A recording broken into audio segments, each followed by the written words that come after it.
আচ্ছা, তাহলে আমরা এখন শুরু করতে পারি।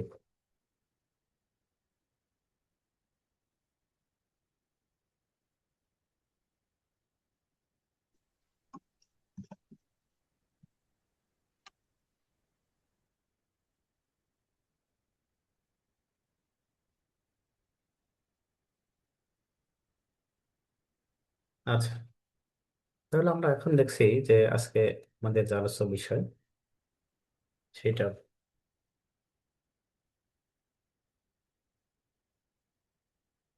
আজকে আমরা অনেকগুলো টপিকস নিয়ে আলোচনা করব। তাই প্রথমে আলোচনা করব বীজগণিতের যোগ, বিয়োগ, গুণ, ভাগ। এরপরে বীজগণিতের সূত্রাবলী। তারপর থাকতেছে উৎপাদক বিশ্লেষণ।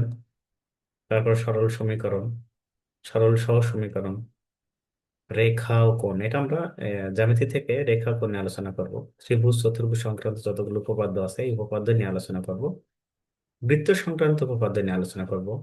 পরিমিতি, সরল ও ঘনবস্তু নিয়ে, এগুলো নিয়ে আমরা মূলত সবগুলো নিয়ে আলোচনা করবো এবং আমাদের আলোচনার সব টপিকসেই গুরুত্বপূর্ণ প্রশ্ন নিয়ে বিশ্লেষণ আছে। আর আমরা এখানে প্রত্যেক টপিকসেই ইম্পর্টেন্ট যতগুলো কোশ্চেন সেগুলো রাখার চেষ্টা করেছি। আমরা প্রথম বীজগণিতের যোগ, বিয়োগ, গুণ, ভাগ এটা থেকে যদি আমরা দেখি, প্রথমে এখানে আমাদের বীজগণিতের গুণ আছে। দেখেন, এখানে আমরা গুণ নিয়ে কয়েকটা গুণ রেখেছি। এই গুণের ক্ষেত্রে এখানে প্রথমে যে আমরা ম্যাথটা রেখেছি, এখানে বলেছে 0.3 ইন্টু 0.03 ইন্টু 0.003, এটা সমান কত হবে। এখন এই ম্যাথগুলো করতে গেলে আপনাদের একটু সমস্যা হয়ে যায় যে পয়েন্ট আকার আছে, কি করব। কিন্তু পয়েন্ট আকারের ক্ষেত্রে আমরা এখানে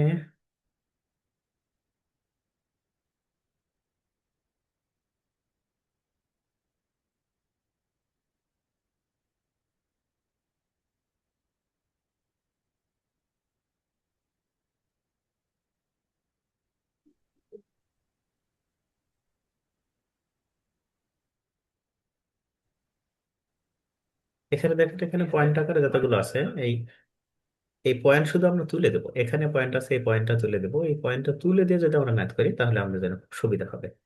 এখানে আছে 0.3, তারপর আছে 0.03, তারপর আছে 0.003। আমি এই পয়েন্টটা যদি তুলে দিই এখানে, তাহলে পয়েন্ট তুলে দিলে আমার এখানে কত, 10 ডিভাইড হয়ে যায়। এখানে পয়েন্টটা যদি আমরা তুলে দিই তাহলে যেখানে আমরা পয়েন্ট তুলবো তার জন্য একটা ওয়ান, এবং পয়েন্টের পরে যে কটা সংখ্যা থাকবে ওই কটা আমরা শূন্য দিয়ে দেবো। এখানে আমি পয়েন্ট তুলে দিলে তিনটা শূন্য চলে আসবে। এখন এই উপরে যেগুলো আছে, এখানে থ্রি আছে, পয়েন্ট তুলে দেওয়ার পর এখানে থ্রি আছে, এখানে থ্রি আছে। এই সবগুলো যদি আমরা গুণ করি তাহলে তিন তিন তিন গুণ করলে কত হবে, 27। আর নিচের এই সবগুলোকে যদি আমরা গুণ করি, এখানে কয়টা শূন্য, এখানে তিনটা, এখানে দুইটা, আর এখানে একটা। এই সবগুলো মিলে কতটা শূন্য আসবে, এখানে সবগুলো মিলে আমাদের শূন্য আসছে এই এক, দুই, তিন, চার, পাঁচ, ছয়, ছয়টা শূন্য আসবে। আচ্ছা, তাহলে এখানে আমরা যদি এটাকে ডিভাইড করে নিই, আমরা ডিভাইড করে নিলে আমরা কি পাবো, ডিভাইড করে নেওয়ার পরে আহ এই 27 এর জন্য আমরা দুইটা শূন্য যদি বাদ দিই, যেমন আগের ক্ষেত্রে আমরা পয়েন্ট উঠানোর ক্ষেত্রে আমরা কি নিয়ে এসেছিলাম, শূন্য নিয়ে আসছিলাম। এখানে ডিভাইড করার সময় আমরা এই একই কাজ করব। এটার ক্ষেত্রে কি করব, এই 27 আছে, এর জন্য আমার দুইটা শূন্য মনে করেন বাদ হয়ে গেছে। তাহলে আর বাকি থাকবে এটা এক, দুই, তিন, চার। তাহলে আমার কি হবে, জিরো পয়েন্টের পরে আমার চারটা শূন্য চলে আসবে। তাহলে 27, এটা আমাদের আনসার হবে 0.27। এটা চলে গেল। এরপরে আমরা দুই নম্বর যেটা দেখেছি, এটা গুণের ক্ষেত্রে, বীজগণিত গুণের ক্ষেত্রে আমরা দেখেছি এখানে আছে হচ্ছে 4, 5, 0, 7 এবং 1। এটা গুণ করলে কত আসবে। এটা যদি প্রথম অবস্থায় আমাদের ম্যাথ আসতো তাহলে হয়তো আপনারা আহ, দেখলেই প্রথম অবস্থায় যে এত সহজ প্রশ্ন এসেছে এটা মনে করতে পারতেন। কিন্তু সহজ প্রশ্ন আসে, এটা অনেক সহজ একটা প্রশ্ন। এখানে আমাদের যতগুলো গুণ আছে সবগুলোর ক্ষেত্রে আহ, যতগুলো গুণ আছে এখানে দেখেন, এখানে সবগুলোর ক্ষেত্রে আমাদের কি আছে, এটা 4 5 0 7 1। তাহলে আমি কোনো কিছুকে যদি জিরোর সাথে গুণ করে থাকি তাহলে অ্যান্সার কি হয়ে যাবে? জিরো হয়ে যাবে। তো এটা সহজ একটা প্রশ্ন, দেখেন প্রাথমিক সহকারী শিক্ষক নিয়োগ, এটা 2019 সালে এসেছে। এরপরে আমরা যদি পরেরটা দেখি, পরে যে প্রশ্নটা আসছে এটার ক্ষেত্রে দেখেন, আহ এটাও একই ধরনের, যে পয়েন্ট আকারে একটা গুণ আকার আসছে। এটা প্রাথমিক সহকারী শিক্ষক নিয়োগ 2019 সালে, এটার একটা প্রশ্ন। এই প্রশ্নটার ক্ষেত্রে আমাদের দেখি, তাহলে এই প্রশ্নটা কি আসছে, আমরা আগের মতো করে যদি ভাবি তাহলে 0 পয়েন্ট, এটা 4, তার সাথে কত গুণ? 0.02, আবার কত গুণ? 0.08। এখন আমি পয়েন্ট যদি আগের মতো করে 10 আসবে, এখানে পয়েন্ট উঠাই দিলে কত হবে? 1-এর পরে 00। এখানে যদি আমি পয়েন্ট উঠাই দিই তাহলে 1-এর পরে কত আসবে? 00। তাহলে সবগুলো যদি আমরা গুণ করি, এখানে এটা ছিল কি? তাহলে 4 × 2, 4 × 2 কত হবে? 8। 8 × 8 তাহলে কত আসে? 64। ডিভাইড কত আসবে এখানে? এখানে 10, এখানে 100, আর 100, এটা গুণ করলে সব মিলে এখানে আমাদের কত আসছে? একের পর কটা শূন্য আসছে? 5টা শূন্য চলে আসছে। এখন আমরা যদি এটাকে ডিভাইড করে দিই 64-এর জন্য, আমার এখানে দুইটা শূন্য বাদ হয়ে গেছে। তাহলে থাকবে কি? 0 পয়েন্টের পরে কটা শূন্য আসবে? 3টা শূন্য চলে আসবে। 3টা শূন্য ইন্টু 64। এই যে আমরা পরেরটা পেয়ে গেছি। এরপরে যদি আমরা তারপরেরটা দেখি, এটা আমরা দেখে ফেলেছি। এরপরে যে টপিকসটা আছে এটা আমাদের হচ্ছে বর্গমূল নিয়ে আছে। তাহলে বর্গমূলের ক্ষেত্রে কিরকম হবে? আমরা যদি আহ বর্গমূলটা দেখি, তাহলে এখানে বর্গমূল করতে গেলে, বর্গমূল মানে কি? রুট। রুট করতে গেলে পাওয়ার কথা আসে হাফ চলে আসবে। তা এটার ক্ষেত্রে আমাদের কি আছে, যে এটা বর্গমূল 0.0000009, এটা আমরা বর্গমূল করবো। তাহলে এটা যদি আমরা বর্গমূল করি তাহলে এটার ক্ষেত্রে কত আসবে?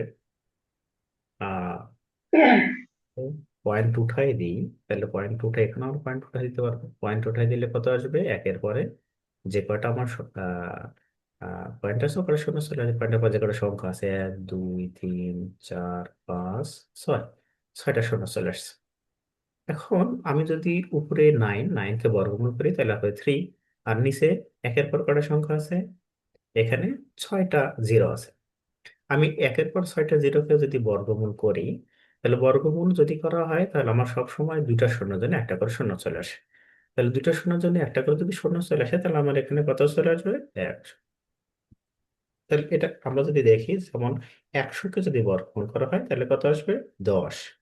আমরা যদি এখানে মানে 10-এর স্কোয়ার করলে 100 চলে আসে, একই রকম ভাবে দুইটা শূন্যের জন্য আমরা একটা করে শূন্য পেয়ে যাই আর কি। তাহলে এটাকে যদি আমরা ডিভাইড করি তাহলে কত আসবে? 0.3, একটা জিরো চলে গেছে, তাহলে কয়টা আসবে? 2টা 0 3 হবে। তাহলে আমরা অ্যান্সারটা দেখি কত আছে? 0.3। আচ্ছা, আমরা এর পরের প্রশ্নে যদি যাই, তাহলে পরের প্রশ্নটাই এখানে আছে হচ্ছে 0.1, তারপরে 0.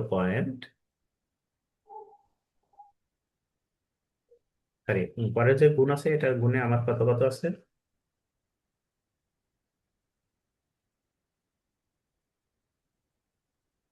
পরে যেটা আছে এটা দেখেন, এখানে আমার আহ গুণে আছে হচ্ছে -1, -1, -1। তাহলে 3টা -1 গুণ করলে কি হবে? যে 3টা মাইনাস আমরা গুণ করি তাহলে মাইনাস হয়ে যায়। এই -1 আর -1 গুণ করলে কি হবে? দুইটা মাইনাস গুণ করলে প্লাস হয়ে যাবে সবসময়। এই মাইনাস আর মাইনাস গুণ করলে কি হয়ে যেত? প্লাস হয়ে যেত। আমরা ছোটবেলায় শিখেছিলাম প্লাস আর মাইনাস গুণ করলে মাইনাস হয়ে যায়। মাইনাস আর প্লাস গুণ করলে কি হয়? মাইনাস। আর দুইটা প্লাস যদি আমরা গুণ করি তাহলে কি হয়? প্লাস হয়ে যায়। একই রকম ভাবে যদি বিজোড় সংখ্যক মাইনাস গুণ করা হয়, যেমন একটা মাইনাস, 3টা মাইনাস, 5টা মাইনাস, তাহলে মাইনাস হয়ে যাবে। আর জোড় সংখ্যক হলে প্লাস হয়ে যায়। তাহলে এটার ক্ষেত্রে দেখেন, এটা এটা কি হবে? এই 3টা -1 গুণ করলে -1 হয়ে যাবে। এটা এটা হবে কত? -1। আর এই প্লাস এই মাইনাস, দুইটা মাইনাস গুণ করলে কি হয়ে যায়? +1 হয়ে যায়। তাহলে 1 আর -1 সব মিলে আনসার কি হয়ে যাবে? 0 হয়ে যাবে। ওই এক থেকে একবার দিলে কত হয়? 0 হয়ে যায়। এই এত একটা সহজ প্রশ্ন প্রাথমিক শিক্ষক নিয়োগ 2019 সালে এসেছে। এরকম ভাবে যদি আমরা পরের ম্যাটে দেখি, পরে যেটা ম্যাথ আছে x² প্লাস x² + 7x, এই x = 5 দ্বারা বিভাজ্য হয়, তাহলে কি এর মান নির্ণয় করতে বলেছে। তাহলে যদি এক্স ইজ ইকাল টু 5 দ্বারা বিভাজ্য হয়, আমি যদি পি এর মান নির্ণয় করি,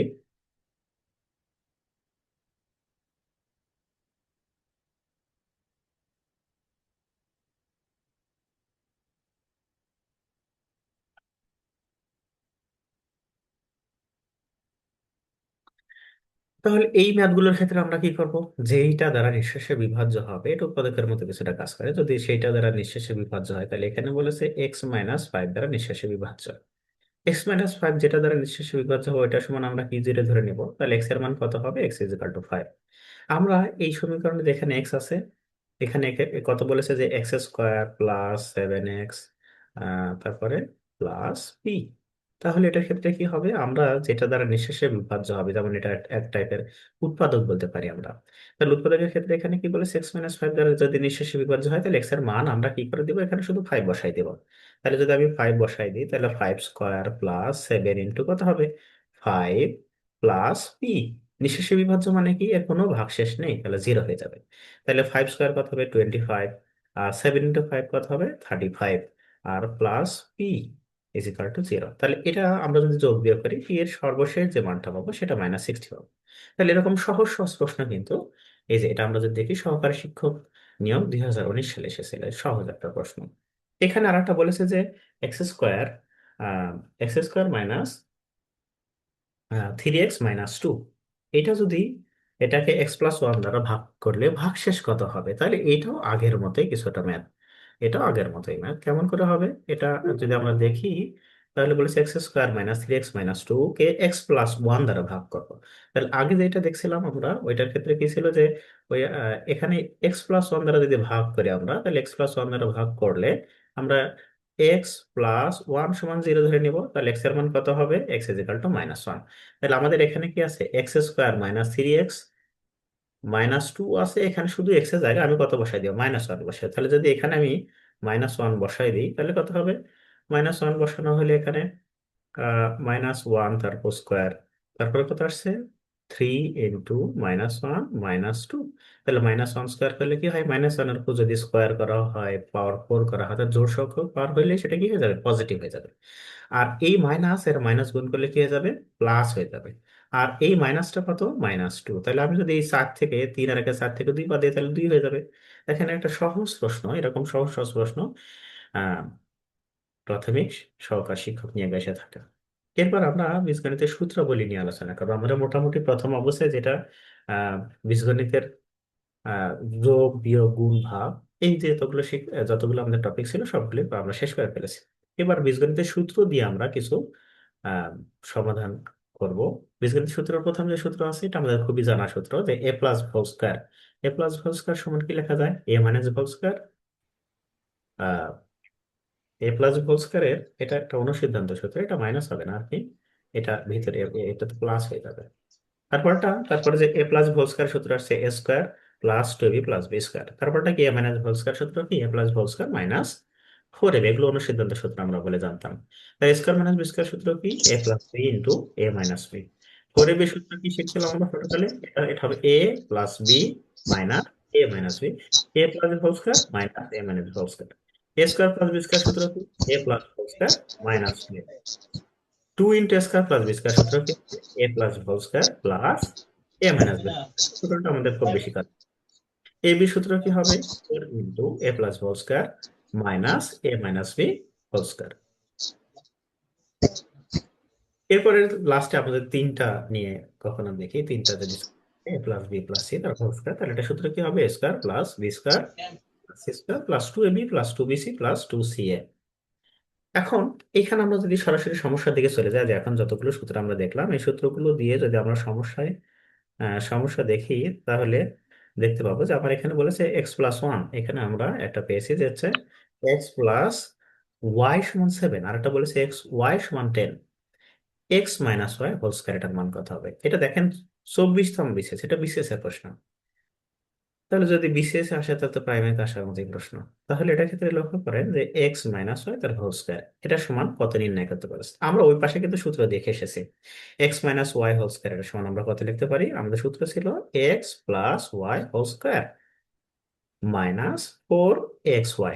এই সূত্র মনে রাখার জন্য আমরা সবসময় দেখবো যে এ পাশে যদি মাইনাস হয় তাহলে এইখানে কি হবে, এখানে হবে প্লাস।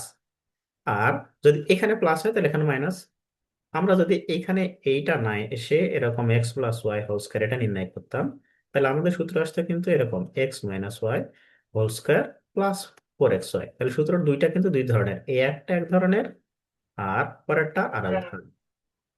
তাহলে পরে যেটা দেখেছি যে x minus Y whole square সমান কত হবে, x plus Y whole square minus 4xy। তাহলে এখানে এক্স প্লাস ওয়াই এর মান কত দেওয়া আছে, এক্স প্লাস ওয়াই এর মান দেওয়া আছে 7। তাহলে কত হবে 7 তারপর স্কয়ার মাইনাস 4 ইন্টু কত হবে, এক্স ওয়াই এর মান কত দেওয়া আছে, এক্স ওয়াই এর মান দেওয়া আছে 10। তাহলে 7 স্কোয়ার করলে কত হবে, 7 স্কোয়ার করলে 49 হয়ে যায়। আর 4 ইন্টু 10 কত হবে, 40 হয়ে যায়। তাহলে সব মিলাই কত হবে, 9। কত হবে, 9। তাহলে এই ম্যাথটা আমরা খুব সহজে, আগের ফর্মুলা জানা থাকলে ম্যাথটা আমাদের হয়ে যাবে, খুব সহজে হয়ে যাবে। আচ্ছা, এরপরে আমরা পরের পরেরটা যদি দেখি তাহলে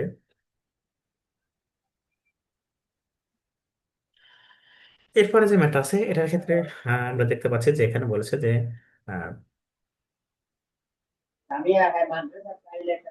x plus five whole square is equal to x square plus B x plus C. এই সমীকরণে বি এবং সি এর মান কত হবে যদি সমীকরণটা অভেদ হয়। এই ধরনের প্রশ্ন করেছে। তাহলে অভেদ কি, অভেদ হচ্ছে যে আমরা যতগুলো এ যাবৎকালে যতগুলো সূত্র আমরা ছোটকাল থেকে এ পর্যন্ত যতগুলো সূত্র পড়েছি সবগুলোকে অভেদ বলা হয়। কেন অভেদ বলা হয়, কারণ হচ্ছে অভেদ হচ্ছে যেইটার ডান পাশ এবং বাম পাশ দুইটা সকল মানের জন্য সত্য। যেমন আমরা ছোটকালে সূত্র পড়েছিলাম যে A plus B whole square. A plus B whole square সমান কি লিখতাম, A plus B whole square সমান ছিল A square plus 2ab plus B square. তাহলে A plus B whole square সমান কি হবে, A square plus 2ab plus B square. এখন এই আমরা যতগুলো সূত্রে এ যাবৎকালে পড়েছি, সারা জীবন যতগুলো সূত্র পড়েছি সবগুলো সূত্র কিন্তু অভেদ। তাহলে এখানে এ প্লাস বি হোল স্কয়ার আমার এই ওই টপিকস অনুসারে এখানে কত বলেছে দেখেন তো, এখানে বলেছে যে এক্স প্লাস ফাইভ তার হোল স্কয়ার। তাহলে A plus B whole square formula আসে কিনা, এক্স প্লাস ফাইভ তারপর হোল স্কয়ার, এটা সমান কি বলেছে, তাহলে এটা সমান আসবে এক্স স্কয়ার প্লাস 2 ইন্টু কত, X into five plus five square. তাহলে এটার ক্ষেত্রে কত আসছে, এক্স স্কোয়ার প্লাস 5 দুগুণ কত হবে, 10x প্লাস 5 স্কোয়ার করলে কত হয় 25। স্কোয়ার মানে কি, কোনো কিছুর উপর যদি স্কোয়ার করা হয় তাহলে ওই জিনিসটা দুইবার গুণ হয়ে যায়। তাহলে দুইবার গুণ হলে 5 স্কোয়ার কত আসছে, 5 5 25 চলে আসছে। তাহলে আমি যদি এটার সাথে কম্পেয়ার করি, এটার সাথে তুলনা করি, তাহলে এটার ক্ষেত্রে কি বলেছে, x square B x plus C. তাহলে এখানে এক্স এর সহগ কি হবে, এখানে এক্স এর সহগ বলেছে বি, কত বলেছে বি, আর এখানে কনস্ট্যান্ট বলেছে সি। তাহলে এখানে এক্স এর ওটার সাথে যদি কম্পেয়ার করি তাহলে এটা বি এর মান কত হবে 10, আর এটা সি কত হবে 25। তাহলে আমরা এটার ক্ষেত্রে পেয়ে গেছি বি এর মান 10 আর সি এর মান পেয়ে গেছি 25। আশা করা যায় এটা ক্লিয়ার হয়ে গেছে। তাহলে আমরা এখানে একটা জিনিস শিখলাম যে যতগুলো অভেদ আমরা পড়েছি সারা জীবন সবগুলো অভেদই কি এক একটা করে সূত্র। তাহলে এবার এটার ক্ষেত্রে পরে যেটা পরে যে ম্যাথটা আছে এটা যদি আমরা দেখি তাহলে পরের ম্যাথটা কি বলেছে, যে এ প্লাস বি এটা সমান কি বলেছে,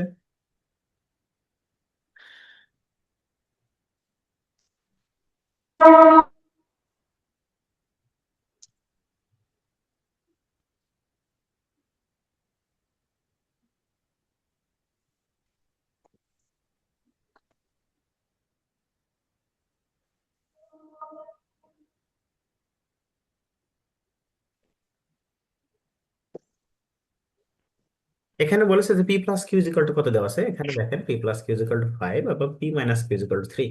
তাহলে বলেছে P square plus Q square এটা মানে নির্ণয় করতে হবে।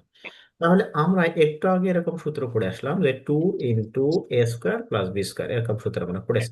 তাহলে 2 ইন্টু এ স্কোয়ার প্লাস বি স্কোয়ার সূত্র কি পড়েছি, যে A plus B whole square, তারপর কি পড়েছি প্লাস এ মাইনাস বি হোল স্কোয়ার, এটা আমরা পড়েছি। এখন এইখানে দেখেন তো, এখানে বলছে শুধু P square plus Q square, আমি 2 into P square plus Q square লিখে নিতে পারি না। তাহলে 2 into P square plus Q square এটা সমান কত হতে পারে, এটা সমান হতে পারে পি প্লাস কিউ তারপর হোল স্কোয়ার, তারপর কত হবে প্লাস পি মাইনাস কিউ তারপর হোল স্কোয়ার। তাহলে এখানে পি প্লাস কিউ এর মান কত দেওয়া আছে, পি প্লাস কিউ দেওয়া আছে কিন্তু 5, তাহলে 5 স্কোয়ার। পি মাইনাস কিউ এর মান কত দেওয়া আছে 3, তাহলে 3 তারপর স্কোয়ার। 5 স্কোয়ার এর মান কত হয় 25, 3 স্কোয়ার করলে কত হবে 9। তাহলে 25 আর 9 যদি আমরা যোগ করি তাহলে কত হবে 34। দেখেন এইটা এত সহজ একটা প্রশ্ন কিন্তু বিশেষ এসেছে, তাও 45 বিশেষে, 45 বিশেষ। তাহলে এটা এরকম সহজ সহজ প্রশ্ন আমাদের চলে আসবে প্রাইমারি পরীক্ষা, আপনার বই খেতে যে দেখবেন যেখান থেকে কমন চলে আসছে। আর শুধু ফর্মুলা জানলে এখানে ম্যাথ হয়ে যাবে। এরপরে লক্ষ্য করেন, ও এর আগেরটা আমরা যেটা পাইছি যে টু ইন্টু, এখানে কত বলেছিল, যে এখানে বলেছিল two into P square plus Q square, এখানে two into P square plus Q square আমরা পাইছিলাম। কিন্তু আমরা তো চাইছি এখানে কি P square plus Q square. তাহলে যে টু আছে না, এই টু আমি এখানে কি করে দিব, পরে যদি আমি শুধু P square plus Q square নির্ণয় করতে যাই, তাহলে এই 34 পাইছিলাম, এই টু এর পাশে ভাগ হয়ে যাবে, তাহলে ভাগ করলে কত আসে 17। তাহলে পরেরটার আনসার কি হবে, 17 হবে। আচ্ছা, এরপরে যেটা আছে এই ম্যাটার ক্ষেত্রে বলেছে যে, এই পরে যে ম্যাথটা,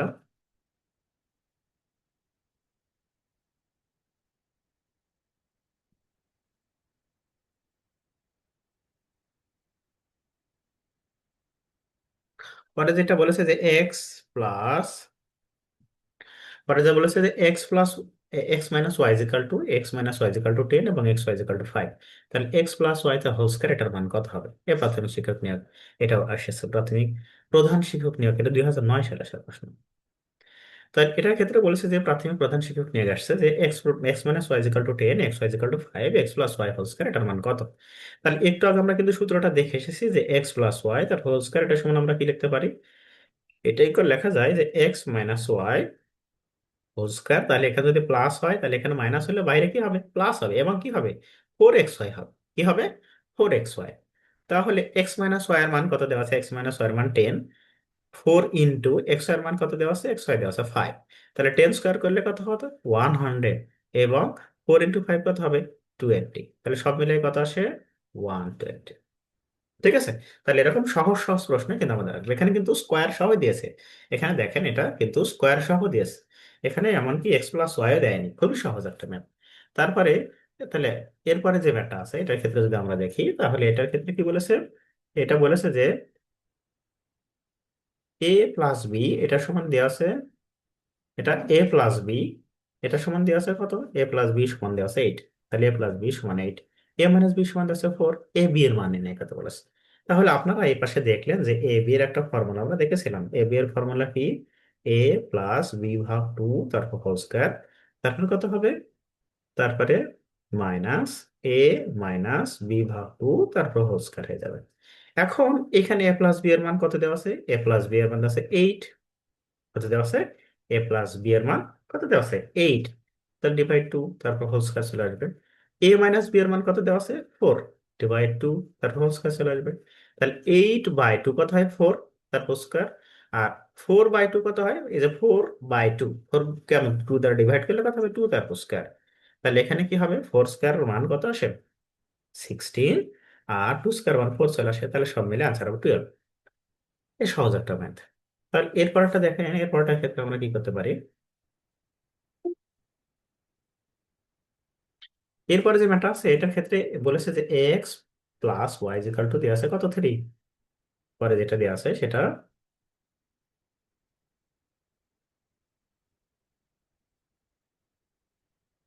পরে যেটা দেওয়া আছে এটা x plus y equal to 3।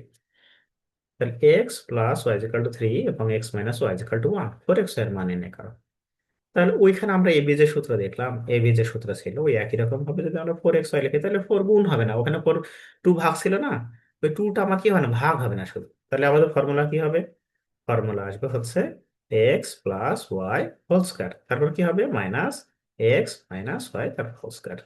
ঠিক আছে। ও এখানে নিচে আমরা করে দিয়েছি যে 4xy, এটার কত দেওয়া আছে X plus Y whole square এবং x minus Y whole square, তাহলে এখানে এক্স ওয়াই এর মান কত 3 দিয়েছিল, আর এক্স মাইনাস ওয়াই এর মান কত দিয়েছিল 1, 3 স্কয়ার করলে কত 9, 9 মাইনাস 1 ইজ ইকাল টু 8 চলে আসবে।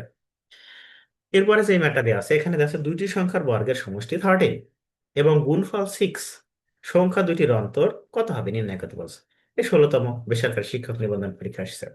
তাহলে এখানে বলেছে দুইটি সংখ্যার বর্গের সমষ্টি, কি বলেছে, দুইটি সংখ্যার বর্গের সমষ্টি মানে কি, দুইটি সংখ্যা আমি নিয়েছি, মনে করেন এখানে দুইটা সংখ্যা আমরা নিতে পারি, একটা সংখ্যা নিতে পারি, দেখেন এখানে আমি একটা সংখ্যা নিতে পারি এ, আর একটা সংখ্যা নিয়েছি হচ্ছে বি।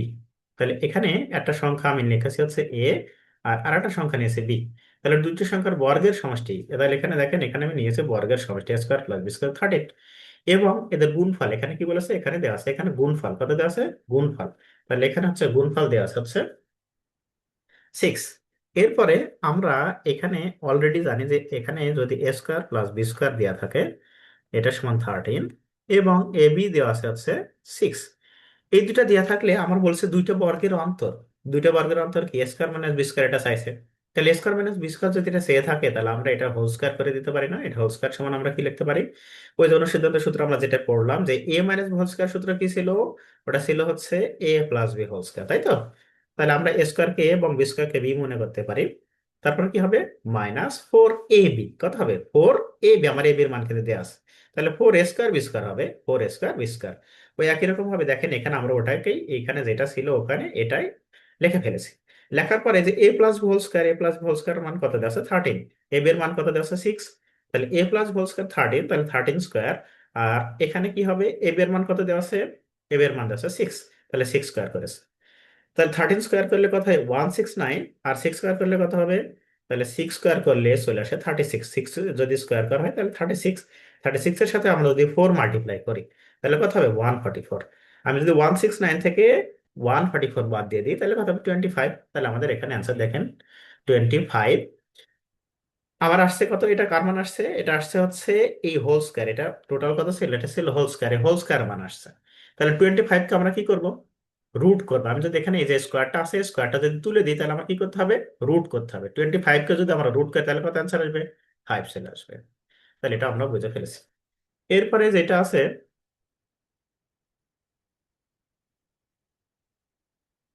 পরে যেটা আছে সেটাই বলছে যে এ প্লাস ওয়ান ভাগ এ ইজিক্যাল টু √3, এবং বলেছে যে এ স্কোয়ার প্লাস ওয়ান ভাগ এ স্কোয়ার এটার মান নির্ণয় করতে বলছে। আর এ প্লাস ওয়ান ভাগ এ এটার মান আছে √3, এ স্কোয়ার প্লাস ওয়ান ভাগ এ স্কোয়ার মান নির্ণয় করতে বলছে। তাহলে এ স্কোয়ার প্লাস ওয়ান ভাগ এ স্কোয়ার এটা যদি আমরা লিখি তাহলে এ স্কোয়ার প্লাস বি স্কোয়ার আমরা অন্য সিদ্ধান্তে একটা সূত্র পড়ে আসছিলাম। তাহলে এ স্কোয়ার প্লাস বি স্কোয়ার যদি সূত্র পড়ি তাহলে আমাদের কি হবে? এটা আমাদের হওয়ার কথা ছিল এ প্লাস বি, মানে বি এর জায়গায় কত আছে? এখানে বি এর জায়গা আছে ওয়ান ভাগে। তাহলে A plus B whole square -2ab, তাহলে এ ইন্টু কত হবে? ওয়ান ভাগে। তা এ আর ওয়ান ভাগে দুইটাই কেটে যায়।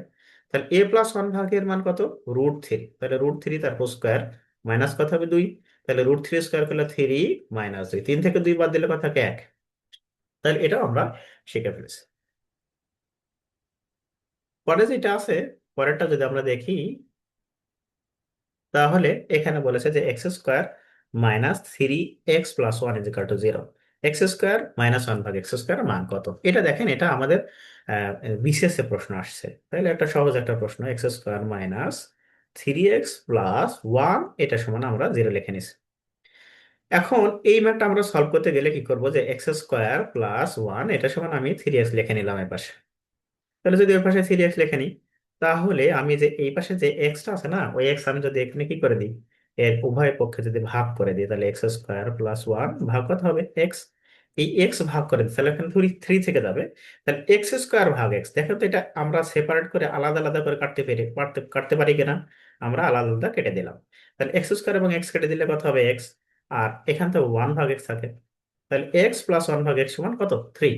আমার চাইছে কি চাইছে? এখানে চাইছে হচ্ছে যে x² -1 ভাগ x²। তাহলে x² -1 ভাগ x² যদি আমরা নির্ণয় করি তাহলে এটা ক্ষেত্রে আমরা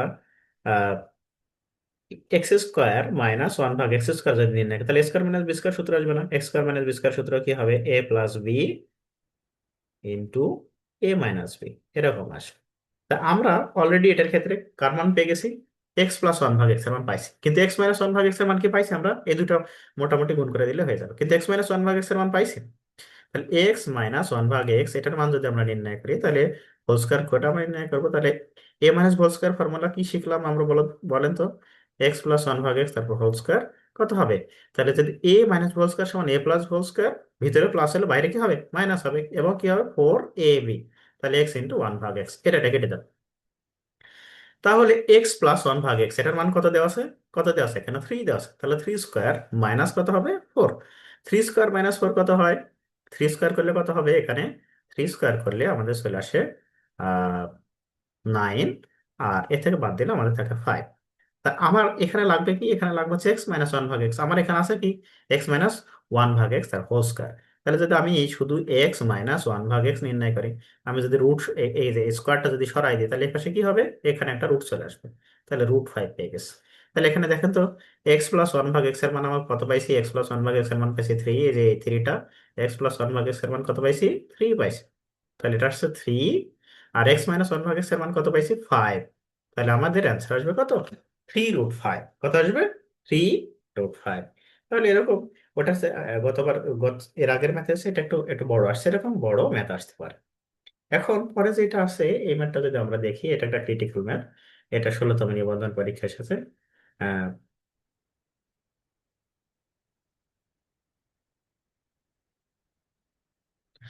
এই ম্যাথটা যদি আমরা দেখি, তাহলে এখানে বলেছে এ প্লাস ওয়ান ভাগ ইজ ইকাল টু -5।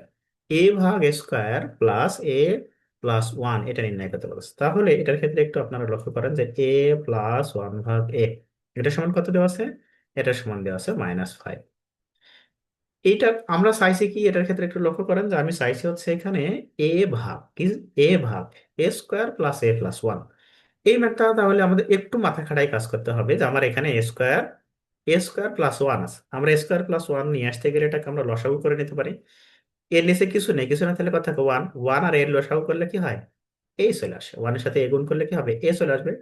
এর সাথে এ গুণ করলে আমরা কি পাবো, এর সাথে এ গুণ করলে পাই এ স্কোয়ার, লসাগু সিস্টেম, এটার সাথে এটা গুণ আর এটার সাথে এটা গুণ হয়ে যায়। ওয়ানের সাথে ওয়ান গুণ করলে কত হবে, ওয়ান, এটা সমান কত পাইছি, 5। তাহলে এটার ক্ষেত্রে আপনারা একটু দেখেন যে এ স্কোয়ার প্লাস ওয়ান সমান আমরা পেয়ে গেছি 5। আমি চাইছিলাম কি, এটা চাইছিলাম এ ভাগ এ স্কোয়ার প্লাস এ প্লাস ওয়ান। এখন এটার ক্ষেত্রে কি হবে, তাহলে এ ভাগ, এটা কত চলে আসে, এ ভাগ এ স্কোয়ার প্লাস ওয়ানকে যদি আমরা একসাথে লিখি, আর এই পাশে আছে এটা আলাদা করে লিখি, তাহলে এ ভাগ এ স্কোয়ার প্লাস ওয়ানকে আমরা কত লিখতে পারি, এ স্কোয়ার প্লাস ওয়ানকে আমরা লিখতে পারি 5।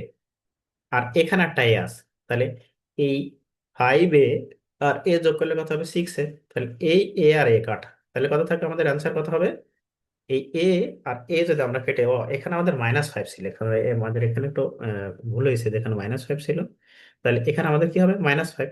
তাহলে -5 এ আর প্লাস এ, এই দুটো যদি আমরা যোগ বিয়োগ করি, তাহলে সব মিলে কি হবে, -5 আর প্লাস এ যোগ করলে কি হবে, এটা দেখেন তো, এ ভাগ কত ছিল সে, -5 থেকে প্লাস এ বাদ দিলে কত থেকে, -4। তাহলে এই এ আর এ কেটে যায়, এ আর এ কেটে দিতে পারি, কেটে দিলে কত হবে, -1/4। তাহলে আশা করা যায় বুঝতে পেরেছেন, এটা একটা ক্রিটিক্যাল ম্যাথ।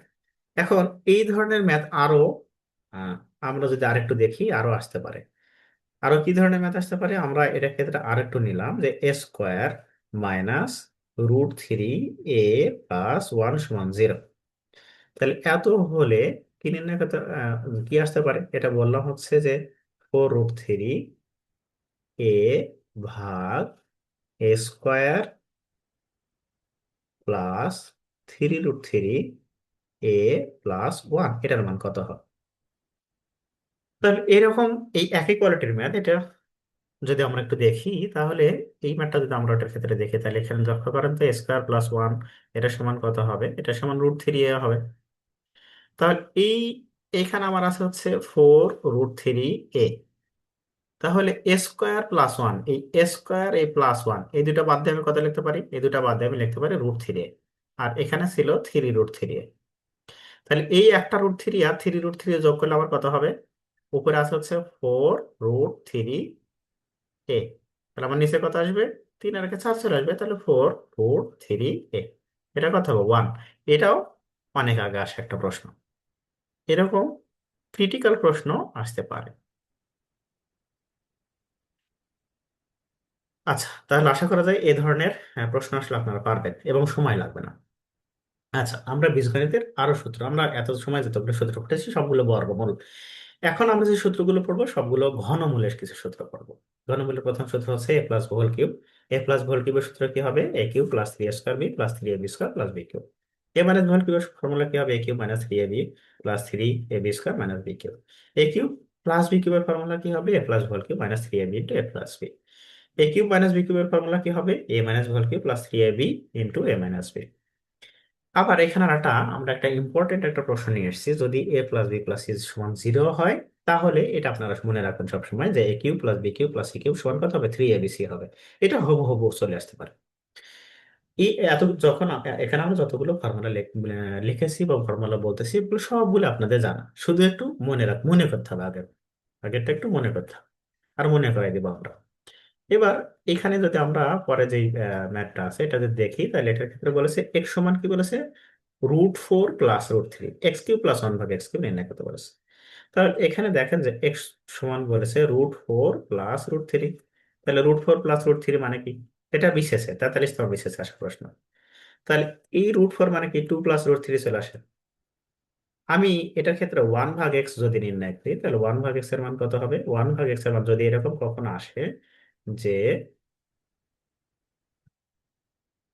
অমূলদ সংখ্যা যদি আসে, এটা এটা কি অমূলদ সংখ্যা না? রুটের মধ্যে যদি কখনো পূর্ণবর্গ সংখ্যা না আসে তাহলে কি হবে? অমূলদ সংখ্যা। তাহলে অমূলদ সংখ্যা সবসময় জোড়ায় জোড়ায় থাকে। তাহলে এক্স ইজিক্যাল টু যদি কি হয় 2 + √3 হয়, তাহলে 1/x ইজিক্যাল টু কত হবে? 2 - √3 হবে। অমূলদ সংখ্যা সবসময় কি আকার থাকবে? জোড়ায় জোড়ায় থাকবে। তাহলে এক্স ইজিক্যাল টু যদি 2 + √3 হয়, 1/x ইজিক্যাল টু হবে 2 - √3। আমার দরকার x³ + 1/x³। তাহলে x³ + 1/x² যদি ফর্মুলা লিখি, তাহলে আমার দরকার ছিল x + 1/x² তারপরে কি -3x × 1/x কত হবে? x + 1/x। তাহলে এই ম্যাথটা x আর 1/x কেটে যায়, এই ম্যাথটা সলভ করতে গেলে আমার দরকার x + 1/x। তাহলে x + 1/x আমরা যদি নির্ণয় করে ফেলি, তাহলে কত হবে? 2√3 + 2 - √3। এই √3 আর এই √3 কেটে যাবে, 2 আর 2 যোগ করলে কত হবে? 4 হবে। তাহলে এখানে দেখেন ওই আহ, পরের থেকে যদি আমরা লিখি, তাহলে এটার ক্ষেত্রে কত হবে? এটা x + 1/x এর মান কত পাইছি? 4। তাহলে 4³ -3 কত হবে? এটা 4 চলে আসে। তাহলে 4 এর উপর কিউব করলে কত আসে? 4 কিউব করলে আসবে 64। 4 কয়বার গুণ? 3 বার গুণ। 4 যদি আমরা 2 বার গুণ করি, তাহলে 4 × 4 = 16 হবে, তার সাথে আবার 4 গুণ, তাহলে 66 হবে। আর 3 × 4 কত হয়? 12। তাহলে যদি 66 থেকে 12 বাদ দিই, কত হবে? 52 অ্যান্সার। তাহলে এরকম যদি আমরা ফর্মুলা জানি, তাহলে আমরা ম্যাথ পারবো। তা এখানে এখানে আপনাদের হয়তো একটু মনে হতে পারে যে এটা আসলে কিরকম আসছে। এরকম ধরনের আরো ম্যাথ আসতে পারে যদি এক্স ইজিক্যাল টু বলা হয় যে √5 + √6। হ্যাঁ, যদি এরকম ম্যাথ আসছে যে √5 + √6 হলে এই x³ + 1/x³ নির্ণয় করো, তাহলে আমরা এক্স এই 1/x যদি এটার ক্ষেত্রে নির্ণয় করি, তাহলে এটা কি? এটা একটা কি সংখ্যা? এটাকে আমরা বলি অমূলদ সংখ্যা। আমরা বলেছি যে অমূলদ সংখ্যা সবসময় জোড়ায় জোড়ায় থাকবে, তাহলে এটার ক্ষেত্রে এটাও জোড়ায় জোড়ায় থাকবে। জোড়ায় জোড়ায় লেখার ক্ষেত্রে সবসময় এখানে কত? √6 আর √5 লিখছেন, এর মধ্যে বড় কোনটা? বড়টা হচ্ছে √6। তাহলে 1/x এর মান কত হবে? √6 - √5 হবে, কিন্তু আগের মতো কি হবে? এটাও জোড়ায় জোড়ায় থাকবে। তাহলে আগের মতো আমরা যদি ফর্মুলা লিখি, মানে ফর্মুলা বসিয়ে দিই, তাহলে আমরা পেয়ে যাবো। পরে যেটা এটার ক্ষেত্রে বলেছে যে এক্স ইজিক্যাল টু √3 + √2 হলে x³ + 1/x³ নির্ণয় করো। তাহলে এটাকে আপনারা পারবেন কিনা দেখেন দিন। এটার ক্ষেত্রে কি হবে? এটা x³ + 1/x³ নির্ণয় করতে বলেছে, তাহলে এক্স ইজিক্যাল টু কত বলেছে? √3 + √2। এটা একটা অমূলদ সংখ্যা। অমূলদ সংখ্যা আপনারা বুঝবেন কেমন করে? যদি রুটের মধ্যে কি হয়, রুটের মধ্যে যদি কখনো কি হয়, এরকম রুটের মধ্যে যদি 4 আসে, তাহলে কি হবে? এটা পূর্ণবর্গ সংখ্যা। 4 কি ছিল? পূর্ণবর্গ, এটা মূলদ সংখ্যা। কিন্তু যদি রুটের মধ্যে 3, রুটের মধ্যে 2, রুটের মধ্যে 5, রুটের মধ্যে 7 এরকম কোনো কিছু থাকে, তাহলে এটা কি হয়ে যাবে? অমূলদ সংখ্যা হয়ে যাবে। এক্স ইজিক্যাল টু বলেছে √3 + √2। তাহলে আমার x³ + 1/x³ নির্ণয় করতে গেলে কি কি দরকার? 1/x দরকার। 1/x যদি আমরা নির্ণয় করি, যেহেতু এটা অমূলদ সংখ্যা, তাহলে এটা কি হবে? 1/x কি হবে? 1/xটা হচ্ছে জোড়ায় জোড়ায় থাকবে। যদি x ইজিক্যাল টু √3 + √2 হয়, তাহলে 1/x কি হবে? √3 - √2। তাহলে আগের মতো কি নির্ণয় করতে হবে? এই আগের মতো x + 1/x নির্ণয় করতে হবে। তাহলে x + 1/x এই দুটো যদি আমরা একসাথে যোগ করি, তাহলে এটা কেটে যাবে, কেটে গেলে কত হবে? 2√3 হয়ে যাবে। তাহলে এবার দেখেন যে x³ + 1/x³, তাহলে x³ + 1/x³ নির্ণয় করতে বলেছে। x³ + 1/x³ যদি আমরা নির্ণয় করি, তাহলে এটা ক্ষেত্রে কি আসে? x³ + 1/x³ যদি নির্ণয় করি, তাহলে ফর্মুলা হবে x + 1/x, তারপর কি হবে? হোল কিউব -3 x × 1/x, তারপর কত হবে? x + 1/x। তাহলে x + 1/x হোল কিউবের x + 1/x এর মান কত পাইছি? 2√3। কত পাইছি? 2√3, তারপর কিউব মাইনাস এই x আর 1/x কেটে যায়, তাহলে 3 × x + 1/x এর মান কত হবে? x + 1/x এর মান হচ্ছে 2√3। তাহলে সব মিলে কত আসে? 2 এর উপর কিউব করলে আসে 8। আর √3 কিউব করলে কত হবে? √3 কিউব করলে আসে 3√3। তাহলে 3 × 2 কত হবে? 6√3। এখন 3 আসতে কত হয়ে যায় দেখেন তো। তাহলে বুঝছেন তো, এই যে রুটের উপর কিউব করলে কি হয়? সব সময় রুটের উপর যদি কিউব করা হয়, ওইটা সামনে বেড়ে আসবে, আবার ওটা রুট আকার থাকবে। এটা আপনাদের মনে রাখতে হবে। তাহলে এটা গুণ করলে কত? 3 আসতে 24 √3। তাহলে এখানে দেখেন যে 24 √3 - 6√3। এখন আপনাদের রুট থাকলে যোগ বিয়োগ করতে একটু মনে কনফিউশন হয়ে যায় যে আল্লাহ পারবো কিনা, এরকম না। এই রুট মানে কি, এগুলো রুট মানে কি, এগুলোকে আপনারা এক্স মনে করতে পারেন। তা 24টা √3 থেকে যদি 6টা বাদ দিই তাহলে কটা থাকবে?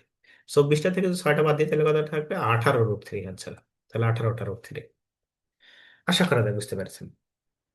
এরপরে আমরা আরেকটা ম্যাথ নিয়েছি, যেটার উৎপাদক কত হবে। এটার উৎপাদক কত হবে।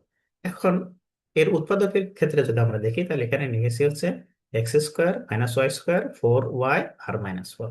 এটার উৎপাদক কত হবে। তাহলে উৎপাদকের ক্ষেত্রে আমাদের একটু মাথা খাটাতে হবে। সবগুলো উৎপাদক একই রকম ভাবে হবে না। অনেকগুলো অপশন টেস্ট করে হয়ে যাবে, আবার অনেকগুলো অপশন টেস্ট করলে হবে না। আমরা এখন যেটা দেখতেছি এটা অপশন টেস্ট করলে হবে না।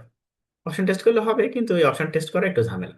তা অপশন টেস্ট না করে যদি আমরা এটা একটু দেখি তাহলে খুব দ্রুত হয়ে যাবে। তাহলে x², আমি যদি এখানে একটা মাইনাস কমন নিই তাহলে কত হবে? y²। তারপর কি প্লাস মাইনাস, মাইনাস কমন নিলে সবসময় চিহ্ন পরিবর্তন হয়ে যায়।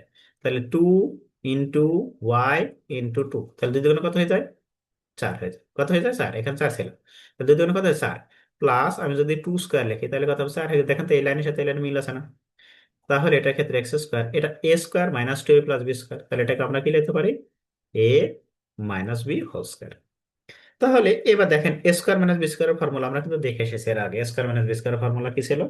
a² - b² ফর্মুলা ছিল a+b। তাহলে x+y - 2 a+b, আর এটা কি হবে? x a-b। তাহলে এই মাইনাস ওয়াই, এই মাইনাস আর মাইনাস গুণ করলে কি হবে? এই দুটা মাইনাস গুণ করলে কি হয়ে যায়? প্লাস হয়। তাহলে +2। মানে একটাতে কি হয়, আমরা এরকম সূত্র দেখছি, a² - b² এর সূত্র কি ছিল? একটা ছিল হচ্ছে a+b, আর একটা কি ছিল? আর একটা ছিল a-b। এর যে মাইনাসটা আছে না, ওই মাইনাসটা আমি একবার এখানে গুণ করে দিয়েছি। তাহলে দেখেন এর সাথে যেখানে মিলবে সেটা অ্যান্সার হবে x+y - 2। আমাদের প্রথমে x+y - 2 আছে, তাহলে ওটাই অ্যান্সার, আর কোনোটা মিলে না। x+y - 2। এবার এইখানে আর একটা উৎপাদক যেটা আসছে এইটা, এটা যদি আপনারা একটু দেখেন যে এটার ক্ষেত্রে কি বলেছে যে 3x³ + 2x² - 21 x - 20 এর উৎপাদক বিশ্লেষণ করতে হবে। 30তম বিশেষে আসা প্রশ্ন। এখন যদি কিউব হয়ে যায় তাহলে আপনাদের ক্ষেত্রে একটু আগে আগে যে ম্যাথটা করলাম ওরকম ভাবে সলভ করে নিয়ে আসা আপনাদের জন্য একটু কষ্টকর হয়ে যায়। তা আমরা যদি ওইভাবে না দেখে একটু অপশন টেস্ট করি তাহলে হয়ে যাবে। এখানে বলেছে x+2, x-2, x+1, x-1। এবং এর উৎপাদক সবসময় যে 20 আছে না, এই 20 উৎপাদক সময়ের সমান হবে এর 20 ভাগ থেকে এটা। তাহলে এখানে আমি যদি x+2 এই অপশন দিয়ে দেখি তাহলে x এর মান আমার কি বসাতে হবে? যে অপশনে থাকবে x+2 যদি হয় তাহলে x এর মান -2 বসাতে হবে। কেন বসাতে হবে? কারণ ওইটার সমান আমরা 0 ধরে নেব। তাহলে 0 ধরে নিলে x এর মান কত হবে? -2। তাহলে যদি আমি এখানে -2 বসাই, এখানে যদি -2 বসাই তাহলে কি হবে? 3 × -2 তার উপর কিউব। তারপর কত? 2 × -2, তারপর কত হবে? স্কোয়ার -21 ইন্টু কত? -2 -20। তাহলে কত হয়ে যায়? এটা -2 এর উপর যদি কিউব করা হয়, কিউব মানে কি? কিউব হচ্ছে 3 বার। তাহলে -2 যদি আমি 3 বার গুণ করি, -2 দিয়ে কয়বার গুণ করি? 3 বার, তাহলে কি হয়ে যাবে? মাইনাস চলে আসে। 2 এর উপর কিউব করলে 8 আসে, 3 আসে 24, তাহলে হবে -24। মাইনাসের উপর স্কোয়ার করলে কত হয়ে যাবে? প্লাস। তাহলে -2 স্কোয়ার করলে কত হয়? 4 হয়ে যায়। 2 × 4, তাহলে সাথে কোনো কত হবে? 8। এবার কত? -21, তাহলে মাইনাস মাইনাস প্লাস হয়ে গেছে। এটা কত? 42 -20। এটা জীবনে 0 আসবে না। আমার কি আসা লাগবে? 0 আসা লাগবে। 24 আর এই 20 যোগ করলে আমার চলে আসছে -44, আর এটা 42 আর 8 যোগ করলে এটা 0 আসবে না। এটা আসার কোনো অপশন নেই, তাহলে এটাও হবে না। আমরা এক্স এর মান কত? এই যে x+1 আছে না, তাহলে x+1 সমান যদি 0 ধরি তাহলে এক্স এর মান আমরা কত বসাবো? আমি -1 বসাই দেখি আসে কিনা। তাহলে মানে এটা -1 যদি বসাই দেখি তাহলে কত হবে? তাহলে এটা ক্ষেত্রে হবে 3 × -1 তারপর কিউব।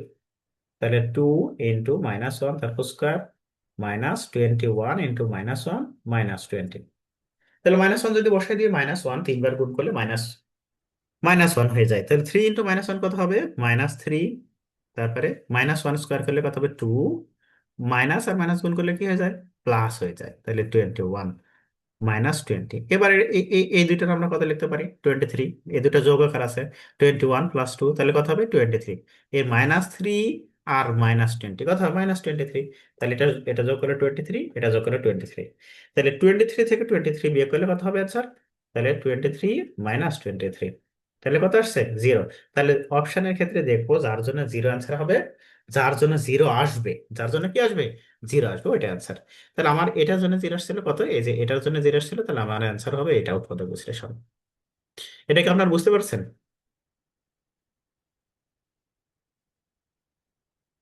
আচ্ছা, তাহলে আমরা পরেরটায় যেতে পারি। পরেরটা, এর উৎপাদক নিচের কোনটি? আগেরটার মতো করে যদি আমরা করি, তাহলে এর উৎপাদক নিচের কোনটি হবে?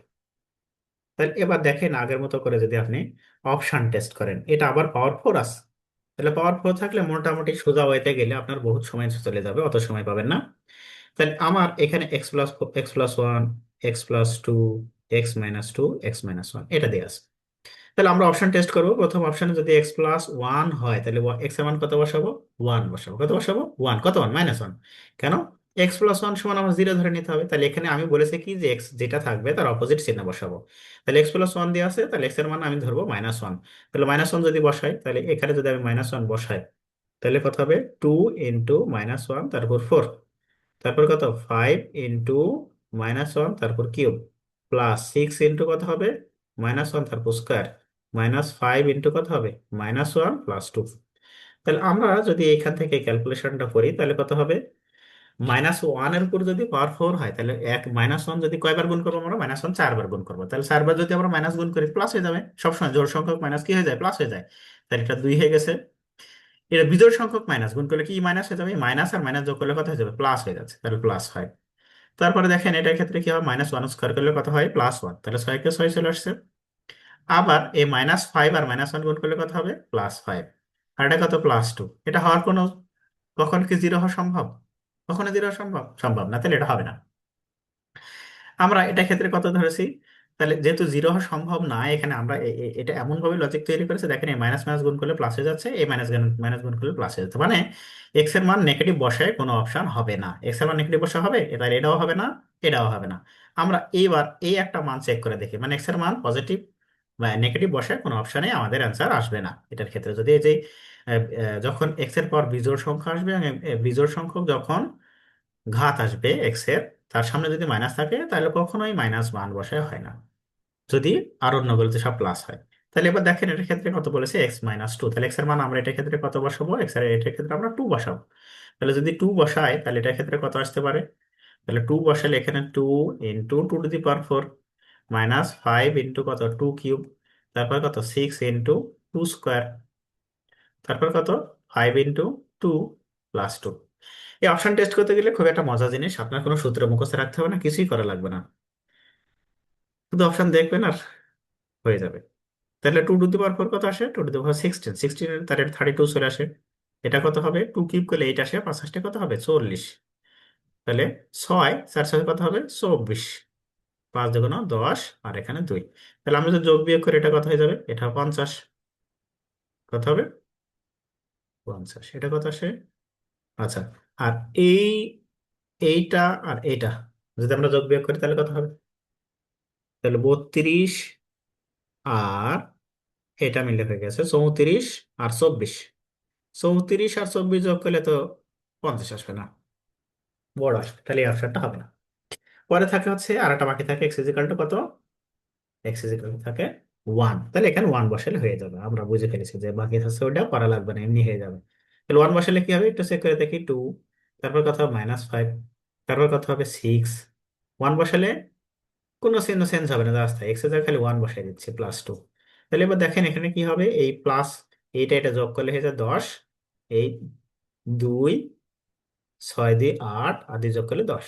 তাহলে এটা ক্ষেত্রে কি আসছে, 10 - 10, তাহলে কি আসছে, 0। তাহলে এটাই অ্যান্সার হয়ে যাবে। তাহলে আমরা অপশন টেস্ট করে দেখছি যে এক্স এর মান কত হবে, এক্স মাইনাস 1 হবে, এর একটা উৎপাদক। এখন আমরা এইখানে আরেকটা ম্যাথ নিয়েছি, দেখেন ইম্পর্টেন্ট একটা ম্যাথ। এটার ক্ষেত্রে কি আসতে পারে, এখানে নিয়েছি, এটা সেট থেকে এই ধরনের প্রশ্ন হয়, x+y, 0 = 1, x - y, এত হলে এক্স এবং ওয়াই এর মান নিচের কোনটি। তাহলে এটার ক্ষেত্রে দেখেন যে x+y, এটার প্রথমটা সবসময় যদি এরকম ফার্স্ট ব্র্যাকেট দেওয়া থাকে, এটার প্রথমটা আর এটার প্রথমটা সবসময় সমান হবে, তাহলে x+y = 1। আবার এটার দ্বিতীয়টা আর এটার দ্বিতীয়টা সবসময় সমান হবে। তাহলে এটা কি আছে, যে x - y এটা সমান 0 হবে। তাহলে দুইটা আমরা পেয়ে গেছি। তাহলে এটা ক্ষেত্রে লিখছি এক্স প্লাস ওয়াই সমান ওয়ান আর এক্স মাইনাস ওয়াই সমান, এখানে রাইট সাইড আবার লেখা আছে। তাহলে দেখেন তো এই দুটো যদি যোগ করি তাহলে ওয়াই আর কেটে যাবে না, প্লাস ওয়াই মাইনাস ওয়াই। তাহলে দুটো যোগ করলে আমরা পাচ্ছি 2x। ওয়ান আর জিরো যোগ করলে কত হবে, ওয়ান। তাহলে 2x সমান যদি ওয়ান হয় তাহলে এক্স ইজিক্যাল টু কি হবে, ওয়ান ভাগ টু। এক্স ইজিক্যাল টু যদি ওয়ান ভাগ টু হয় তাহলে এখানে একটা জিনিস লক্ষ্য করেন যে এক্স ইজিক্যাল টু আমরা পাইছি ওয়াই।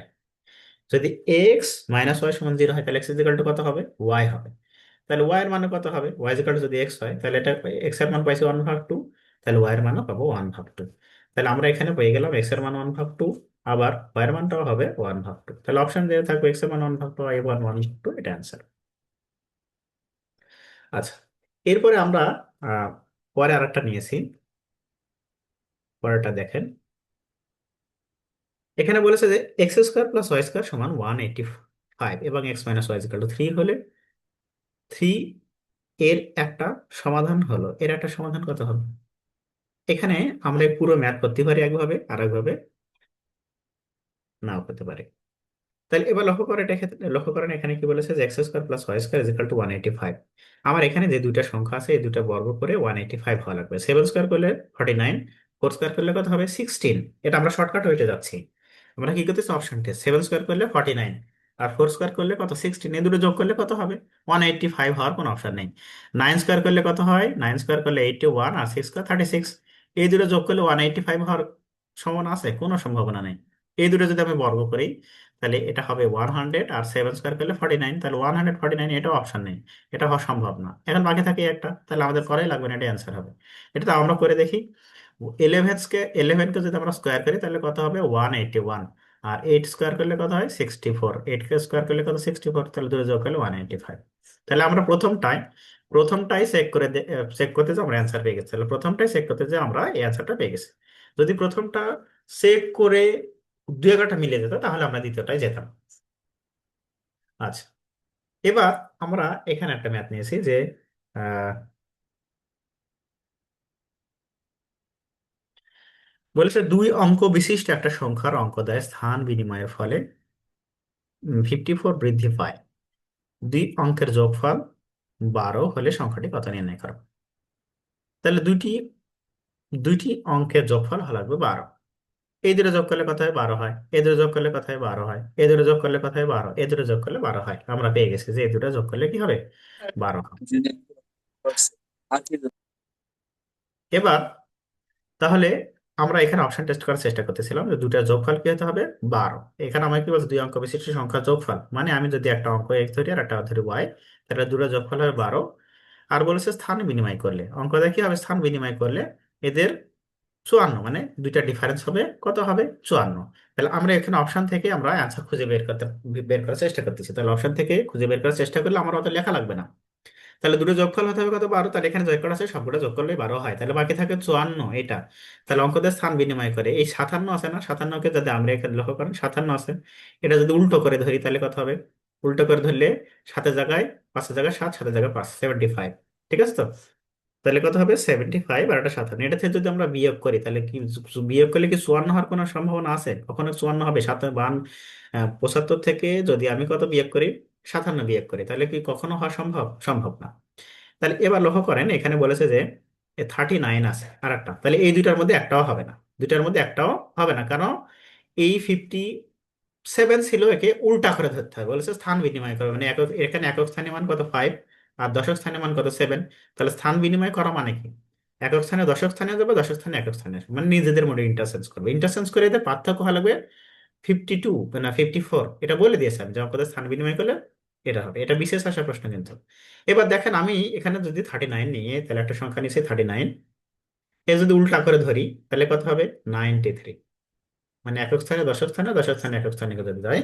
তাহলে এবার যদি বিয়োগ করি তাহলে এটাতে বিয়োগ করলে এটাতে বিয়োগ করলে কত আসে, এটা 4 আসে, আর ওই হাতে থাকে এক, এটা কত 4 হয়ে যায়, তাহলে বিয়োগ করলে 54, তাহলে এটা অ্যান্সার।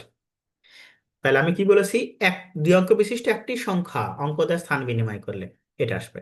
তাহলে এটাই কিন্তু অ্যান্সার। আপনি আপনি বলতে পারেন যে দুটো এটা আমরা করলাম না কেন, এটা দেখেন 93 আছে, এর উল্টা করে ধরলে কত হবে, এর যদি আমরা উল্টা করে ধরি তাহলে উল্টা করে ধরলে আমার আসবে হচ্ছে 39। তাহলে উল্টা করে ধরবো যেটা, ওটা থেকে বিয়োগ করতে হবে, তাহলে -54 আসবে, তাহলে তো এটা হবে না। আচ্ছা, তাহলে পরেরটা যদি আমরা দেখি, পরে যেটা বলছে দুই অঙ্ক বিশিষ্ট সংখ্যা,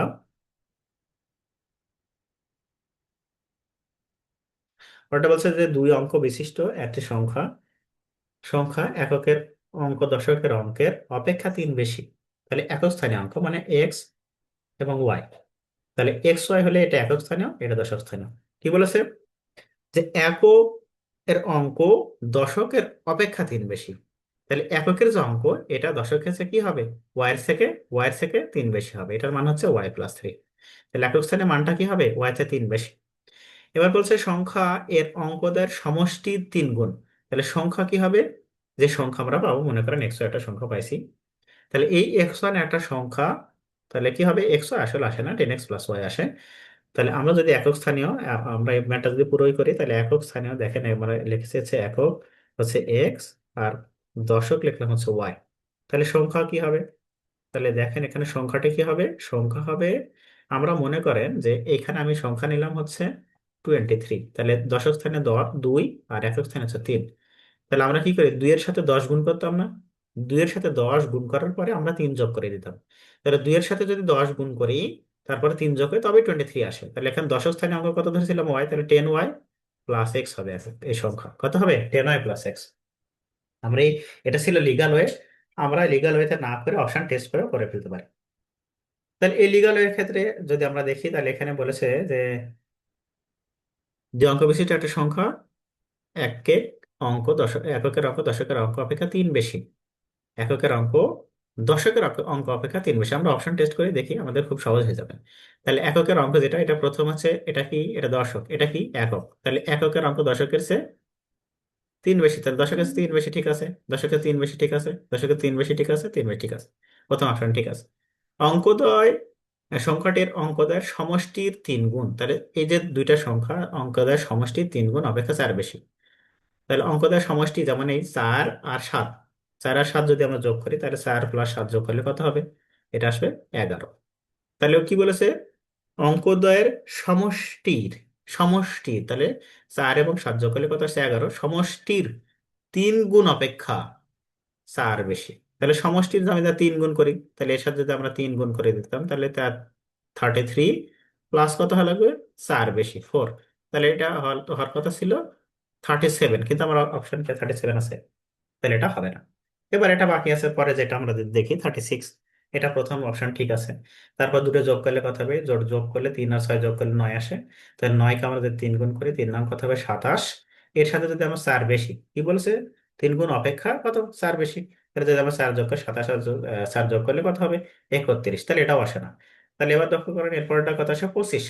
তাহলে কি হবে? প্রথম অপশন বলেছিলাম যে একক স্থানে অঙ্ক দশক স্থানে তিন বেশি, যে একক 2, দশক 5, ঠিক আছে। এরপরে কি হবে? দুটো সমষ্টি, তাহলে যোগ করলে কত হবে? 7।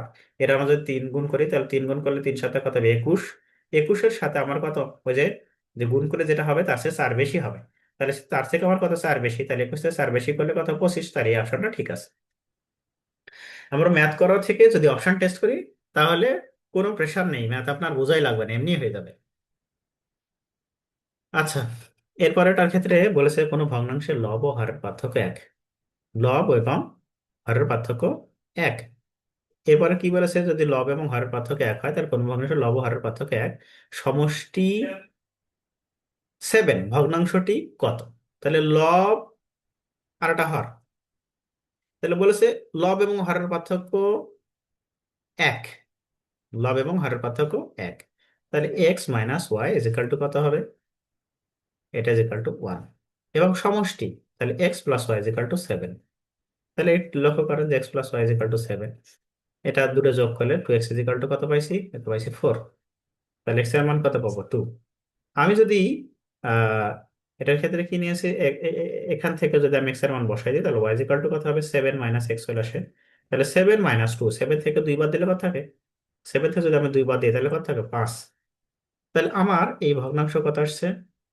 তাহলে 7 থেকে যদি 2 বাদ দিই, কত হবে? 5। তাহলে আমার ভগ্নাংশ হবে 2/5। একটা হতে পারে। দেখেন এখানে অপশন কিন্তু 2/5 নেই। এখন আমি এখানে নিয়েছি যে ভগ্নাংশের লব বড় নিয়েছি, এমন তো না হয়ে হরও বড় হতে পারে। তা এরকম না হয়ে আমার তো এখানে x+y, এটা সমান দিয়ে আছে হচ্ছে দুটো সমষ্টি 7। আমার এরকমও আসতে পারে যে y - x, এটা যে ইকাল টু আসতে পারে হচ্ছে 1। তাহলে যদি এইরকম হয়ে যায় তাহলে এক্স এক্স কাটা, তাহলে 2y সমান কত হবে? 2y সমান আসবে 8, তাহলে y এর মান আসবে কত? 4। তাহলে y এর মান কত আসছে? 4। একই রকম ভাবে আমার x এর মান তাহলে কত আসবে? তাহলে x ইজ ইকাল টু 7 - 4, তাহলে কত? 3। তাহলে এটার ক্ষেত্রে আমার কি ছিল? এটা হওয়ার কথা ছিল যে এক্স ভাগ ওয়াই, তাহলে 3/4 কত হবে? 3/4। তাহলে এই ভগ্নাংশে প্রকৃত ভগ্নাংশ যদি হয়, তাহলে মনে করেন যদি প্রকৃত ভগ্নাংশ হয় সবসময় কি হবে? প্রকৃত ভগ্নাংশ হলে এই এই নিচেরটা বড় হয়ে যায় আর উপরেরটা ছোট হয়, আর অপকৃত হলে কি হবে? উপরেরটা বড় নিচেরটা ছোট। তাহলে এটা ছিল প্রকৃত ভগ্নাংশ। আচ্ছা, এবার এর পরেরটার ক্ষেত্রে যদি আমরা দেখি যে এখন আমরা বীজগণিত অংশ প্রায় শেষ করে ফেলেছি। আমরা প্রায় 1 ঘন্টা 10 মিনিট ধরে যে বীজগণিত অংশটা শেষ করেছি। এখন আমাদের আছে জ্যামিতিক অংশ। জ্যামিতিক অংশ আমরা অল্প সময়ে চেষ্টা করবো শেষ করার জন্য খুব ভালোভাবে। জ্যামিতিক অংশটা আমরা যেভাবে সাজাইছি, যদি আপনারা এতটুকুই ভালো করে পড়েন তাহলে ইনশাল্লাহ এখান থেকে কমন পাবেন প্রায় 3-4 মার্ক কমন পাবেন, 5 মার্ক কমন পেতে পারেন। এখন এখানে বলেছে যে আহ সূক্ষ্মকোণ 90 ডিগ্রি অপেক্ষা ছোট কোণ। তাহলে কোণের ক্ষেত্রে কি হয়? সূক্ষ্মকোণ আমরা জানি কোণ কয় ধরনের, সূক্ষ্মকোণ, স্থূলকোণ, সমকোণ ইত্যাদি আসে। তাহলে সূক্ষ্মকোণ কি হবে? 90 ডিগ্রি থেকে ছোট হবে। সমকোণ 90 ডিগ্রি সমান হবে। স্থূলকোণ 90 ডিগ্রি থেকে বেশি কিন্তু 180 ছোট হবে। সরল কোণ কি হবে? 180 ডিগ্রি। প্রবৃদ্ধ কোণ কি হবে? 180 থেকে বড়, 360-এর সমান। তাহলে এখানে দেখেন সূক্ষ্ম কোণ গেল, সমকোণ, স্থূল কোণ, সরল কোণ। এরপর প্রবৃদ্ধ কোণ কি? প্রবৃদ্ধ কোণ 180 থেকে বড়, 380 থেকে ছোট। সন্নিহিত কোণ কি? কোন তলে দুইটি কোণের এক শীর্ষবিন্দু যদি হয়, মানে যদি দুইটা রেখা কি হয়, যদি কি হয় দুইটা রেখা একই বিন্দু থেকে উৎপন্ন হয়, তাদেরকে আমরা বলি শীর্ষ এরকম। দুইটা রেখা যদি একই, তাহলে এই যে দুইটা সন্নিহিত বাহু দ্বারা যে কোণ উৎপন্ন হবে এটাকে আমরা সন্নিহিত কোণ বলে থাকি। বিপ্রতীপ কোণ কি হবে? বিপ্রতীপ কোণ হচ্ছে এরকম, মনে করেন আমি একটা নিলাম। বিপ্রতীপ কোণ কি রকম হবে? বিপরীত কোণ এরকম হয়। তাহলে এই পাশের কোণ আর এই পাশের কোণ, অপোজিট কোণ, এই দুটাকে আমরা বিপরীত কোণ বলে থাকি। আবার একই রকম ভাবে এই কোণ আর এই কোণ দুইটাকে আমরা কি বলি? বিপরীত কোণ। দুইটি রাশির বিপরীত যে কোণ আসবে সেটা বিপরীত কোণ বলি। এখানে আমি লিখেছি যে আমরা একটা জিনিস জানি সবসময়ের ক্ষেত্রে যে বিপরীত কোণ সবসময় কি হয়? সমান হয়। বিপরীত কোণ কি হয়? বিপরীত কোণ সবসময় সমান হয়। একান্তর কোণ সমান হয়। তাহলে এখানে দেখেন আমরা একটা লেখা রেখে নিলাম। এই কোণ আর এই কোণ, এই দুইটাকে আমরা বলি হচ্ছে অনুরূপ কোণ। কি কোণ বলি? এই দুইটা কোণ সবসময় সমান, এটাকে আমরা কি বলি? অনুরূপ কোণ। আর এই কোণ আর এই কোণ, এই দুটাকে আমরা বলি বিপ্রতীপ কোণ। তাহলে এই দুটো কোণ সবসময় সমান।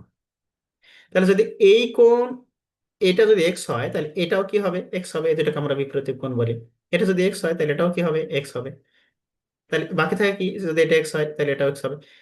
এই যে ওয়াই, ওই কোণ আর এই কোণকে আমরা বলি হচ্ছে একান্তর কোণ। তাহলে এই একান্তর কোণ সবসময় সমান হয়। তাহলে কিরকম হবে? যদি এরকম কখনো জেড এর মতো হয়, কিরকম মতো হয়? জেড এর মতো হয়। তাহলে জেড এর মতো হলে এই কোণ আর এই কোণ, এই দুটাকে আমরা কি বলি? একান্তর কোণ। এগুলো সবসময় সমান হবে, সবসময় সমান।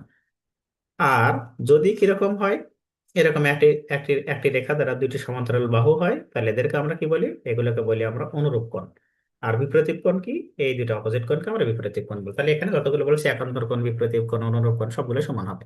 এখানে শুধুমাত্র বিশেষে আসা একটা প্রশ্ন যদি আমরা দেখি, এবং সিরি দুটি সরলরেখা, রেখাদ্বয় বিন্দুদ্বয়, তাহলে দুটা রেখার বিন্দুদ্বয় যে বিন্দু ছেদ করবে, যে ও বিন্দু ছেদ করেছে, যে বিন্দু ছেদ করবে তার ক্ষেত্রে নিচে কোনটি সঠিক? প্রথম যে অপশন আছে এও বি, এও ডি এবং বিও সি। তাহলে এও ডি আর একটা কোনটা? B O C. এই দুটো কোণ কি? বিপরীত কোণ। তাহলে এই দুটো কোণ সমান হবে। এটাই অপশন, এটাই ঠিক আছে। এরপরে কি বলেছে? একটি কোণের পরিমাণ যদি 180 ডিগ্রি হয়, তাহলে এটাকে আমরা কি কোণ বলতে পারি বলেন তো? এটা আমরা কি শিখেছি? যদি একটা কোণের মান 180 ডিগ্রি, 182 ডিগ্রি হয়, তাহলে 180 যদি বড় হয় সেই কোণকে আমরা কি কোণ বলি? প্রবৃদ্ধ কোণ বলি। 180 ছোট হলে, 90 থেকে বড় হলে সেটাকে স্থূল কোণ বলতাম। আর 90 হলে সমকোণ, আর 90 থেকে ছোট হলে কি হবে? সূক্ষ্ম কোণ হবে। তাহলে আমরা সবগুলোই এখানে দেখেছি। আচ্ছা, এবার পূরক এবং সম্পূরক কোণ নিয়ে আমরা আলোচনা করব। পূরক কোণ কি? পূরক কোণ হচ্ছে দুইটা কোণের সমষ্টি যদি 90 ডিগ্রি হয় তাহলে একে অপরকে আমরা বলে পূরক কোণ। যদি কি হয়? দুইটা কোণের যোগফল কি হয়? 90 ডিগ্রি হয়, তাহলে একে অপরকে আমরা কি বলবো? পূরক কোণ।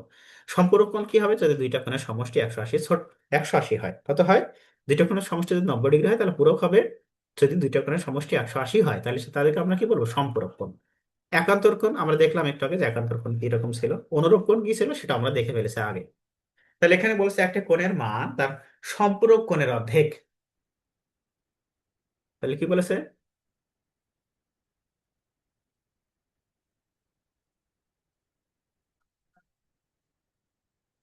তাহলে বলেছে যে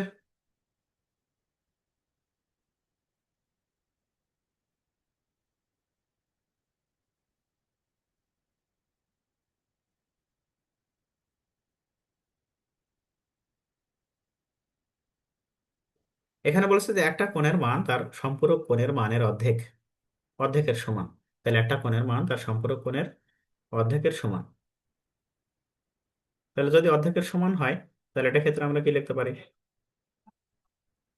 তাহলে একটা কোণের মান তার সম্পূরক কোণের, একটা কোণের মান সম্পূরক কোণের মানের অর্ধেকের যদি সমান হয় তাহলে কোণটির মান কি হবে? তাহলে সম্পূরক কোণ আমরা কি জানি, দুটো কোণের সমষ্টি কি হবে? 180 ডিগ্রি হবে। তাহলে একটা কোণ এক্স, তাহলে একটা কোণের মান তার সম্পূরক কোণে সম্পূরক মানের অর্ধেক। তাহলে যদি একটা এক্স হয় তাহলে একটা এক্স ভাগ টু, এই দুটো যোগফল কত হবে? 180। তাহলে একটা কোণের মান যদি আর একটা সম্পূরক কোণের অর্ধেক হয় তাহলে তার যোগফল কত হবে? তাহলে এটার ক্ষেত্রে আমরা যদি লিখি তাহলে 2x প্লাস এক্স ভাগ টু ইজ ইকাল টু কত হবে? 180। তাহলে এখানে 3x ইজ ইকাল টু কত আসছে? এটা আসছে 360। যদি গুণ করে দিই তাহলে এক্স এর মান আসবে 120। তাহলে বলছো অর্ধেক, একটা কোণের মান তার অর্ধেক, এই যে একটা কোণের মান তার সম্পূরক কোণের অর্ধেকের সমান, তাহলে 120কে যদি আমরা অর্ধেক করি তাহলে 120 ভাগ 2 কত হবে? 60। তাহলে আমরা এটা পেয়ে গেছে 60 ডিগ্রি হবে। এরপরে আমরা ত্রিভুজ নিয়ে যদি আলোচনা করি, ত্রিভুজের তিন কোণের সমষ্টি কত হবে? 180 ডিগ্রি, এটা আমরা জানি। ত্রিভুজের তিন কোণের সমষ্টি কত হবে? 180 ডিগ্রি।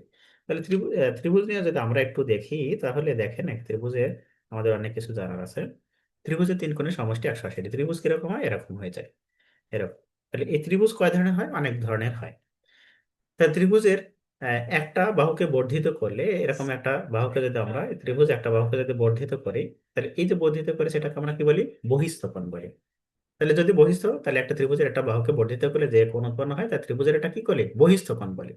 তা ত্রিভুজের বহিস্থ কোণ বিপরীত, এই যে বহিস্থ কোণের মান এই দুইটা অন্তস্থ কোণের যোগফলে সবসময় সমান হবে, যাতে এটা এক্স এবং ওয়াই হয়।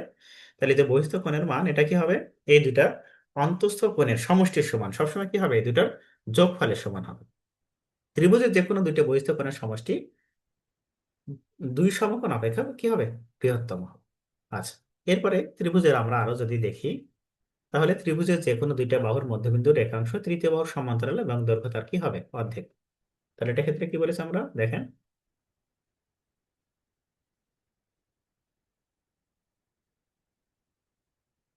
তাহলে বলছে ত্রিভুজের যে কোনো দুইটা বাহুর মধ্যবিন্দুর সংযোগ রেখাংশ। তাহলে ত্রিভুজের আমি লিখেছি হচ্ছে যে কোনো দুইটা বাহু, এই যে কোনো দুইটা বাহু এটা ত্রিভুজের উপপাদ্য থেকে আসে। তাহলে এটার ক্ষেত্রে আমরা লিখছি হচ্ছে এ, এটা লিখলাম হচ্ছে বি, এটা সি।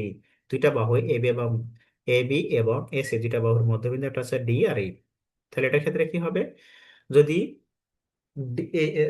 যদি দুইটার মধ্যবিন্দু ডি এবং ই হয় তাহলে এটা ক্ষেত্রে বলেছে যে ডি এবং এ দুটা কি হবে? সমান্তরাল হবে। কার সমান্তরাল? ডি ই বিসি এর সমান্তরাল। এবং এখানে কি হবে? ডিটা বিসি এর অর্ধেক হবে। তাহলে বিসি যা হবে তার অর্ধেক হয়ে যাবে। যদি এখানে দৈর্ঘ্য দেওয়া থাকতো 6, তাহলে ডি এর মান কত হবে? ডি এর মান 3 হবে। তাহলে ত্রিভুজের যে কোনো দুইটি বাহুর সমষ্টি তার তৃতীয় বাহু অপেক্ষা বৃহত্তর। মানে মনে করেন আমি লিখছি 2, 3, 7। এখন এই যে তিনটা বাহু আমি নিয়েছি, তিনটা বাহু দ্বারা কি ত্রিভুজ গঠন করা সম্ভব? সম্ভব কিনা এটা যদি আমরা দেখি তাহলে এখানে আমি লিখেছি হচ্ছে তিনটা বাহু, তিনটা বাহুর দৈর্ঘ্য 2, 3, 5। এখানে এই প্রশ্নটার ক্ষেত্রে হচ্ছে ত্রিভুজের যে কোনো দুইটা বাহুর সমষ্টি তৃতীয় বাহু অপেক্ষা বৃহত্তম হতে হবে। তাহলে 2 এবং 3 যদি আমরা যোগ করি তাহলে কত হবে? 2 আর 3 যোগ করলে কত হয়? এই দুটো আমরা যোগ করলে হয় 6। আর এখানে নিজে একটা আছে কত? 7। তাহলে 6, আমরা বলেছি যে কি হতে হবে? যে কোনো দুইটা যোগফল অপরটা থেকে বড় হওয়া লাগবে, কিন্তু 6 এখানে 2 আর 3 যোগ করে 6 আসছে। 6 কি 7 থেকে বড়? তাহলে এটা ত্রিভুজ হবে না। তাহলে আমরা যে কোনো বাহু নিলে কি সেটা ত্রিভুজ সম্ভব? সেটাও সম্ভব নয়।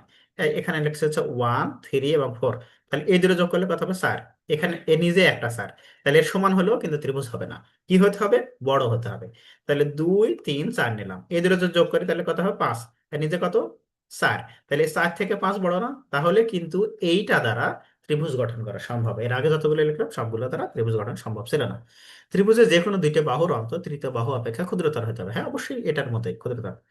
যদি কোনো ত্রিভুজের দুইটা বাহু পরস্পর সমান হয় এবং তাদের বিপরীত কোণও দুটি পরস্পর সমান হবে, অর্থাৎ সমদ্বিবাহু, এটাকে আমরা বলি হচ্ছে আহ এটা কি বলেছে যে যে কোনো ত্রিভুজের দুইটা কি হয়? যে কোনো ত্রিভুজের যদি দুইটা বাহু সমান হয় তাদের দুইটা কোণও কি হবে, সমান হবে, মানে এটাকে আমরা বলি হচ্ছে দ্বিবাহু ত্রিভুজ। তাহলে সমদ্বিবাহু ত্রিভুজের ক্ষেত্রে কি, এই দুইটা বাহু সমান, যদি এই দুইটা বাহু সমান হয় তাহলে এই দুইটা কোণও সমান হবে, এই যে এটা এক্স এটাও এক্স, দুইটা সমান হবে। মানে সমদ্বিবাহু ত্রিভুজের ক্ষেত্রে বললাম যে এটা যদি 60 ডিগ্রি হয় তাহলে আরেকটা কোণের মান কত হবে, 60 ডিগ্রি হবে। আর যদি সব কোণের মান 60 ডিগ্রি হয় তাহলে এটা আমরা বলবো সমবাহু ত্রিভুজ, আর সবগুলো বাহু সমান। আচ্ছা, ত্রিভুজের তিনটি বহিস্থ কোণের সমষ্টি কি হবে, 360 ডিগ্রি। তাহলে যদি কোনো ত্রিভুজের দুইটি কোণ পরস্পর সমান হয় এবং এদের বিপরীত বাহু দুইটি পরস্পর কি হবে, সমান হবে, দুটি কোণ সমান হলে দুটি বাহু বিপরীত বাহু সমান হবে। সমবাহু ত্রিভুজের প্রত্যেকটা কোণের মান 60 ডিগ্রি, এটা আমরা পড়ে আসলাম। তাহলে এবার দেখেন যে সমকোণী, সূক্ষ্মকোণী এবং স্থূলকোণী ত্রিভুজ, তিনটি কোণে যদি সূক্ষ্মকোণ হয় তাদেরকে আমরা তিনটি কোণে সূক্ষ্মকোণ হলে তাদেরকে আমরা সূক্ষ্মকোণী ত্রিভুজ বলি। দুইটি কোণ সমান হলে ত্রিভুজকে আমরা কি বলবো, সমদ্বিবাহু বলি। দুইটা বাহু সমান হলেও সমদ্বিবাহু হবে। আবার তাহলে দুইটা বাহু সমান হলেও সমদ্বিবাহু হবে, যদি কোণ সমান হয় তাও কি হবে, সমাধিবাহু হবে। তারপর কি বলেছে, তিনটি কোণে যদি সমান হয় তাহলে সমবাহু ত্রিভুজ হবে। সমবাহু ত্রিভুজ সবসময় সূক্ষ্মকোণী ত্রিভুজ। এর প্রত্যেকটা কোণের মান কত হবে, 60 ডিগ্রি। আমরা অঙ্কন করে দেখেছি যে এর প্রত্যেকটা কোণের মান কত হয়, 60 ডিগ্রি। যেমন এটা আমরা একটা সমবাহু ত্রিভুজ নিয়েছি, এটার মানও কত হবে, 60 ডিগ্রি। সবগুলো কোণ সমান, এটাও 60 ডিগ্রি। আমরা জানি ত্রিভুজের তিন কোণের সমষ্টি কত, 180 ডিগ্রি। তাহলে সবগুলো যোগ করলে কে যাবে, 180 হতে হবে। একটি কোণ সমকোণ হলে ত্রিভুজটি কি হবে, সমকোণী। একটি কোণ স্থূলকোণ হলে ত্রিভুজটি কি হবে, স্থূলকোণী ত্রিভুজ। এবার কোন ত্রিভুজের তিনটি বাহুকে বর্ধিত করলে উৎপন্ন বহিস্থ কোণ তিনটির সমষ্টি কত হবে, 360 ডিগ্রি। এটা আমরা প্রথমে পড়েছিলাম কিন্তু প্রথমেই, যে কোন একটা ত্রিভুজের তিনটে বাহুকে যদি আমরা কি করি, বর্ধিত করি, তাহলে যে বহিস্থ, এরকম তিনটা বাহুকে আমরা কি করব, বর্ধিত করব। এই একটা বাহু অলরেডি বর্ধিত করেছি, এটাকে বর্ধিত করেছি, আর এটাকে বর্ধিত করেছি। তাহলে এদের সমষ্টি কি হবে, এইটা, এইটা এবং এইটা, এই তিনটা সমষ্টি কি হবে, 360 ডিগ্রি। মানে এটা বৃত্তের কেন্দ্রে এরকম হয়ে যায়। তখন এইটা হয়, এটা হয়, এটা হয়, তাহলে বৃত্তের কেন্দ্রে কত ডিগ্রি কোণ উৎপন্ন করে, 360 ডিগ্রি। এবার এবিসি ত্রিভুজের বিসি বাহুকে ডি পর্যন্ত বর্ধিত করেছে। এই যে এবিসি ত্রিভুজের এই বিসি বাহুকে আমরা ডি পর্যন্ত বর্ধিত করেছি। এখানে এ কোণের মান 60 ডিগ্রি, বি কোণের মান 90 ডিগ্রি হলে এ সি ডি এটার মান কত বলেছে, তাহলে এসিডি এর মান কত হবে। তাহলে এটার ক্ষেত্রে দেখেন যে এটার মান আমি লিখেছি হচ্ছে কত ডিগ্রি, এটা লিখছি 60 ডিগ্রি, এটা কত লিখছি, 90 ডিগ্রি। তাহলে বাকি থাকে কোনটা, ত্রিভুজের তিন কোণের সমষ্টি কত হবে, 180। তাহলে এটা 90, এটা 60 হইলে এটা কত হবে, 30। তাহলে যদি 30 হয় তাহলে আমরা কি এক সরল কোণ, টোটাল এটা কি ছিল এক সরল কোণ, সেখান থেকে 30 যদি আমরা বাদ দিয়ে দিই তাহলে কত হবে, 150 ডিগ্রি হবে। কত হবে, 150। আচ্ছা, নিচের কোন বাহুগুলো দ্বারা ত্রিভুজ অঙ্কন করা সম্ভব। আমরা একটু আগে পড়লাম যে ত্রিভুজ অঙ্কন করতে গেলে দুইটা বাহু কি হবে, সমষ্টি তৃতীয় বাহু অপেক্ষা বড় হতে হবে। তাহলে 2 আর 3 যোগ করলে কত হবে, 5। এর নিচে এটাও 5, তাহলে এটা কি ত্রিভুজ গঠন হবে, হবে না। 4 আর 5 যোগ করলে 9, এ 6 থেকে বড়, 9 কি 6 থেকে বড়, তাহলে এটা হবে। এই দুটো যদি যোগ করে 5 3 কত হবে, তাহলে এটা সম্ভব নয় বলেছে, তাহলে এটা দ্বারা সম্ভব হবে না, এটা দ্বারা সম্ভব হবে। 3 এবং 5 যোগ করলে কত হবে, 8। 8 কি 7 থেকে বড়, এটাও হবে। 5 আর 6 যোগ করলে কত হবে, 11। 8 থেকে বড়, এটাও হবে, কিন্তু ওটাই হবে না শুধু, তাহলে সম্ভব নয় বলেছে। আচ্ছা, এরপরে বহুভুজের ক্ষেত্রে কি হবে, তিন বা ততোধিক বাহু বিশিষ্ট যে কোনো ক্ষেত্রকে আমরা কি বলি, বহুভুজ ক্ষেত্র বলা হয়। যে বহুভুজের বাহুগুলো এবং বাহুগুলো ও কোণগুলো সমান তাদেরকে সুষম বহুভুজ, যেমন সুষম ষষ্ঠভুজ, পঞ্চভুজ ইত্যাদি। সকল বহুভুজের বহিস্থ কোণের সমষ্টি কত হবে, 360 ডিগ্রি। সুষম বহুভুজের এন সংখ্যক বাহু হলে তাদের কোণের মান, মানে প্রত্যেকটা শীর্ষ কোণের মান কত হবে, যদি এন সংখ্যক বাহু হয় এবং সেই বাহুগুলো দ্বারা উৎপন্ন কোণের মান কত হবে, এটা আমরা যদি দেখি তাহলে এটা খুবই ইম্পর্টেন্ট একটা প্রশ্ন, যে এই এন মাইনাস 2 × 180 ভাগে এন হবে। মনে করেন যে একটা সুষম পঞ্চভুজ আমরা নিয়েছি, এটা একটা সুষম ষষ্ঠভুজ নিলাম। সুষম ষষ্ঠভুজ এই কোণের মান কত হবে, এই কোণের ফর্মুলা এটা। তাহলে ষষ্ঠভুজ যদি হয় তাহলে এন এর মান হবে কত, 6। তাহলে 6 - 2 ইন্টু কত হবে, 180 ভাগ কত, ভাগ চলে আসবে 6। তাহলে 6 - 2, এটা যদি আমরা কাটি তাহলে 3 × 6 = 18, তাহলে 30 চলে আসে। আর এই 6 থেকে 2 বাদ দিলে থাকে 4, তাহলে কত হবে, 120 ডিগ্রি হবে। তাহলে এই কোণের মান কত হবে, 120, এর শীর্ষ কোণ। আর এখানে বলেছে যে সবগুলো, মানে এখানে যদি সুষম ষষ্ঠভুজ, সুষম পঞ্চভুজ, অষ্টভুজ ইত্যাদি হয়, তাহলে সবগুলো কোণের সমষ্টি কত হবে, সমষ্টি হচ্ছে n - 2 × 180 হবে। মানে ওইটার ক্ষেত্রে যে এই যে এন দ্বারা ভাগ করতাম, এখানে শুধু এন দ্বারা ভাগ না করলে যা হবে সেটা সবগুলো কোণের সমষ্টি হবে। তাহলে এখানে সবগুলো কোণের সমষ্টি কত হবে, যদি সুষম ষষ্ঠভুজ হয় তাহলে 4, মানে 6 থেকে 2 বদলে 4 × 180, তাহলে 4 × 180 কত হবে, যা হবে তাই। আচ্ছা, এরপরে একটা সুষম বহুভুজের প্রত্যেকটি কোণ 168, তাহলে বাহুর সংখ্যা কতগুলো হবে? তাহলে যদি 168 হয় তাহলে বাহুর সংখ্যা কত হবে এটা যদি দেখেন, তাহলে এটার ক্ষেত্রে কি বলেছে, আমরা একটু আগে পড়ে আসছি যে কোণ এর মান, শীর্ষ কোণের মান, প্রত্যেকটি কোণের মান n-2 ইন্টু কত ছিল, 180 ভাগ n, এটার মান কত দেওয়া আছে, 168 ডিগ্রি। তাহলে এখান থেকে আমরা n এর মান নির্ণয় করবো। তাহলে n এর মান কত হতে পারে, তাহলে এটার ক্ষেত্রে n-2 ইন্টু কত হবে, 180। আর এটার ক্ষেত্রে কথা হচ্ছে 168 ইন্টু কত হবে, n হয়ে যাবে। তাহলে n-2 is equal two 168 into n, এটা কিন্তু n, n ভাগ কত হবে, 180 ডিগ্রি। তাহলে সব মিলে এখানে আমরা n এর মান পাবো, যা পাবো তাই আছে। আচ্ছা, একটা সুষম পঞ্চভুজের সমষ্টি, একটা সুষম পঞ্চভুজের কোণগুলোর সমষ্টি কত, এখানে কোণগুলোর সমষ্টি প্রশ্ন আসবে। আর একটু প্রিন্টিং মিস্টেক হয়ে গেছে। তাহলে এখানে কি হবে, কোণগুলোর সমষ্টি। তাহলে আমরা একটু আগে দেখছি যে কোণগুলোর সমষ্টি নির্ণয় সূত্র কি ছিল, n-2 ইন্টু কত হবে, 180 ডিগ্রি। তাহলে সুষম কত ভুজ, পঞ্চভুজ। তাহলে 5-2 ইন্টু কত হবে, 180 ডিগ্রি। তাহলে 5-2 কত হয়ে যায়, 3 ইন্টু 180 ডিগ্রি। 180 ডিগ্রি মানে কি, দুই সমকোণ। কয় সমকোণ, দুই সমকোণ। 180 ডিগ্রি কত হবে, দুই সমকোণ। এক সমকোণ মানে 90 ডিগ্রি। তাহলে এটা কত হবে, 6 সমকোণ হবে। কত হবে, 6 সমকোণ। আচ্ছা, এখন আমরা লাস্ট যে টপিক, এটা হচ্ছে বৃত্ত। তাই বৃত্তের কেন্দ্রে কত ডিগ্রি কোণ উৎপন্ন করে, 60 ডিগ্রি কোণ উৎপন্ন করে। কেন্দ্রগামী জ্যা, এটাকে আমরা কি বলি, কেন্দ্রগামী জ্যা। জ্যা আমরা কি শিখছিলাম, জ্যা শিখছিলাম হচ্ছে, যে আমরা কি জানি বলেন তো, একটা বৃত্ত, সেই বৃত্তের এরকম, এরকম, এরকম, এই যতগুলো সবগুলোকে আমরা জ্যা বলি। যেটা এই জ্যাগুলোর মধ্যে যেটা কেন্দ্রতে যাবো এটাকে আমরা ব্যাস বলি। বৃত্তের এই যে বৃহত্তম জ্যা, যে এতগুলো জ্যা ছিল এই সবগুলো জ্যার মধ্যে সবচেয়ে বৃহত্তম কোনটা, বৃহত্তম হচ্ছে ব্যাস। তাহলে বৃহত্তম জ্যা ব্যাস। বৃত্তের ব্যাসার্ধ সব দিকে সমান, ব্যাসার্ধ কি হবে, এদিকেও যতটুক হবে, এদিকেও যতটুক, এদিকেও ততটুক, সবগুলো সমান হবে। আচ্ছা, এবার বৃত্তের কেন্দ্র থেকে সমদূরবর্তী সকল জ্যা পরস্পর কি হয়, সবগুলো যতগুলো জ্যা আমরা নিব বৃত্তের কেন্দ্র, মনে করেন এই কেন্দ্র থেকে এই পাশে সমান, দুই পাশে জ্যা কি যদি সমান হয়, তাহলে কেন্দ্র থেকে এতটুকু ডিস্টেন্সও যাওয়া হবে, এতটুকু ডিস্টেন্সও দেওয়া হবে। তারপর বলছে যে কেন্দ্র থেকে যদি সমান দূরত্ব হয় তাহলে দুইটা জ্যা কি হবে, সমান হবে। জ্যা দৈর্ঘ্য যদি দূরত্ব সমান হয় তাহলে জ্যাও সমান হবে। বৃত্তের কেন্দ্র এবং ব্যাস ভিন্ন কোণ জ্যায়ের মধ্যবিন্দুর সংযোগ রেখাংশ জ্যায়ের উপর কি হবে, লম্ব। তাহলে মনে করেন যে বৃত্তের কেন্দ্র আর ব্যাস, তাহলে এই দুটার উপর কি হবে, লম্ব হবে।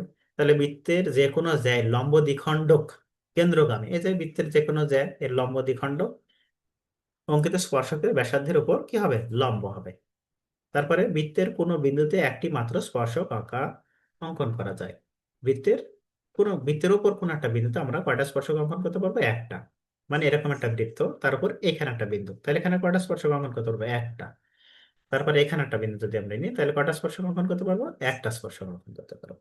কিন্তু যদি এখানে একটা প্রশ্ন আসতে পারে যে মনে করেন এরকম একটা বৃত্ত, এরকম একটা বৃত্ত পরস্পর ছেদ করেছে, তাহলে কয়টা সাধারণ স্পর্শক হবে, দুইটা হবে। এরকম একটা বৃত্ত, এরকম একটা বৃত্ত, দুটো বৃত্ত এটা স্পর্শ করে, সাধারণ স্পর্শক করা এখানে যদি স্পর্শক হয় তাহলে সাধারণ স্পর্শক আমরা তিনটা পাই, এখানে একটা, এখানে একটা, আর এই পাশে আর একটা থাকে। আচ্ছা, তাহলে এখানে আমরা একটা প্রশ্ন ছিল সে যে 13 সেন্টিমিটার ব্যাসার্ধ বিশিষ্ট বৃত্তের একটা জ্যায়ের দৈর্ঘ্য 28 সেন্টিমিটার হলে কেন্দ্র হতে জ্যায়ের উপর লম্ব দূরত্ব কত হবে। তাহলে এই প্রশ্নটা যদি আমরা সলভ করি তাহলে এটার ক্ষেত্রে কি আসতে পারে, দেখেন বলেছে হচ্ছে, তাহলে বৃত্তের 13 সেন্টিমিটার ব্যাসার্ধ বিশিষ্ট একটা বৃত্তের একটা জ্যায়ের দৈর্ঘ্য, এরকম একটা জ্যায়ের দৈর্ঘ্য 24 সেন্টিমিটার, তাহলে এর দৈর্ঘ্য ছিল 24। তাহলে এটা বৃত্তের কেন্দ্র, এর ব্যাসার্ধ কত হবে, এই পাশ দিয়েও 13, এই পাশ দিয়েও 13, তাহলে অর্ধেক কত হবে, এটা হচ্ছে 13, এটাও কত হবে 13, তাহলে 24-এর অর্ধেক কত হয়, 12। তাহলে এবারে যে লম্ব দূরত্ব কোনটা, এইটা, এটার মান নির্ণয় করতে, তাহলে এটা একটা সমকোণী ত্রিভুজ না, তাহলে আপনারা পিথাগোরাসের সূত্র তো জানেন যে অতিভুজ স্কয়ার ইজ ইকাল টু কি হবে, লম্ব স্কয়ার প্লাস ভূমি স্কয়ার। তাহলে এটাকে আমরা এক্স ধরে নিছি, তাহলে কি হবে, প্লাস এক্স স্কয়ার। তাহলে এটার ক্ষেত্রে দেখেন যে এক্স স্কোয়ার মান কত হবে, 13 স্কোয়ার মাইনাস 12 স্কোয়ার। তাহলে 13 স্কোয়ার মান কত আসে 169, আর 12 স্কোয়ার মান আসে 144। তাহলে সব মিলে আসে 25। তাহলে এক্স স্কোয়ার মান 25, তাহলে এক্স এর মান কত হবে, 5 হবে। 25 কে রুট করলে কত হয়, 5। তাহলে লম্ব দূরত্ব কত হবে, 5 হবে।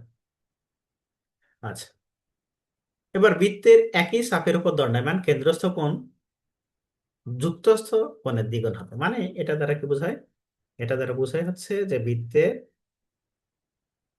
একটা যে কোনো একটা বৃত্ত চাপ। তাহলে এরকম একটা আমি লিখলাম হচ্ছে বৃত্ত। সেই বৃত্তের এরকম আছে, এটা কেন্দ্র ছিল। তাহলে কেন্দ্র, এটা বোঝাচ্ছে, এটাকে আমরা বলি হচ্ছে বৃত্তস্থ কোণ আর এটাকে বলি কেন্দ্রস্থ কোণ। তাহলে বৃত্তস্থ কোণ যদি এক্স হয় তাহলে কেন্দ্রস্থ কোণ হবে 2x, এটা বোঝাচ্ছে। তাহলে এরকম একটা বৃত্তের যদি কিরকম হয়, কেন্দ্রে যে কোণ উৎপন্ন করবে এরকম, এই একই বাহু থেকে যদি কেন্দ্রে কোণ উৎপন্ন করে, এটার মান যদি 30 ডিগ্রি হয় তাহলে এটা কয় ডিগ্রি হবে, এটা 60 ডিগ্রি হবে। তাহলে বৃত্তের একই চাপের উপর দণ্ডায়মান বৃত্তস্থ কোণগুলো পরস্পর সমান হয় কেমন করে, যদি এই চাপের উপর দণ্ডায়মান এখানে একটা কোণ হয়, এই যে এই চাপের উপর দণ্ডায়মান একটা কোণ হয়, তাহলে এটার মানও 30 ডিগ্রি হবে, সমান হবে। এমনকি এই চাপের উপর দণ্ডায়মান যদি এখানে একটা কোণ হয়, তাহলে এটার মানও এক্সই হবে, যা ছিল তাই হবে, সমান হবে। অর্ধবৃত্তস্থ কোণ এক সমকোণ, মানে অর্ধবৃত্তস্থ কোণ কি ধরনের হবে, দেখেন আমরা যদি অর্ধবৃত্তস্থ কোণ একটু দেখি, তাহলে অর্ধবৃত্তস্থ কোণ হচ্ছে এরকম একটা অর্ধেক বৃত্ত। এই অর্ধেক বৃত্ত দ্বারা বৃত্তের এই যে কোণ উৎপন্ন করবে এটাকে আমরা অর্ধবৃত্তস্থ কোণ বলি। তাহলে আমরা কি জানি, বৃত্তস্থ কোণ, এই যে বৃত্তস্থের কেন্দ্রে যে কোণ উৎপন্ন করবে তার অর্ধেক হয়, তাহলে কেন্দ্রে এখান তো 180 ডিগ্রি কোণ উৎপন্ন করেছে। তাহলে এর অর্ধেক কত হবে, 180 ডিগ্রি কোণ যদি হয়, তাহলে এর অর্ধেক কত হবে, 90 ডিগ্রি হবে। কত ডিগ্রি, 90 ডিগ্রি। তাহলে অর্ধবৃত্তস্থ কোণ এক সমকোণ 90 ডিগ্রি। বৃত্তে অন্তর্লিখিত চতুর্ভুজ যে কোনো দুইটি বিপরীত কোণের সমষ্টি সবসময় দুই সমকোণ। মানে বৃত্তে অন্তর্লিখিত যে কোনো চতুর্ভুজ যদি হয়, তাহলে সেই চতুর্ভুজের যে দুটো কোণ উৎপন্ন করবে সেই দুটো কোণের, মনে করেন যে এরকম একটা আমরা বৃত্ত নিয়েছি, তাহলে এর মধ্যে চতুর্ভুজ আমরা নিয়েছি, এরকম একটা চতুর্ভুজ নিলাম। তাহলে সেই চতুর্ভুজ, সেটা আয়তক্ষেত্র হতে পারে, যে কোনো চতুর্ভুজ হতে পারে। আয়তক্ষেত্রে হবে এরকম প্রশ্ন না।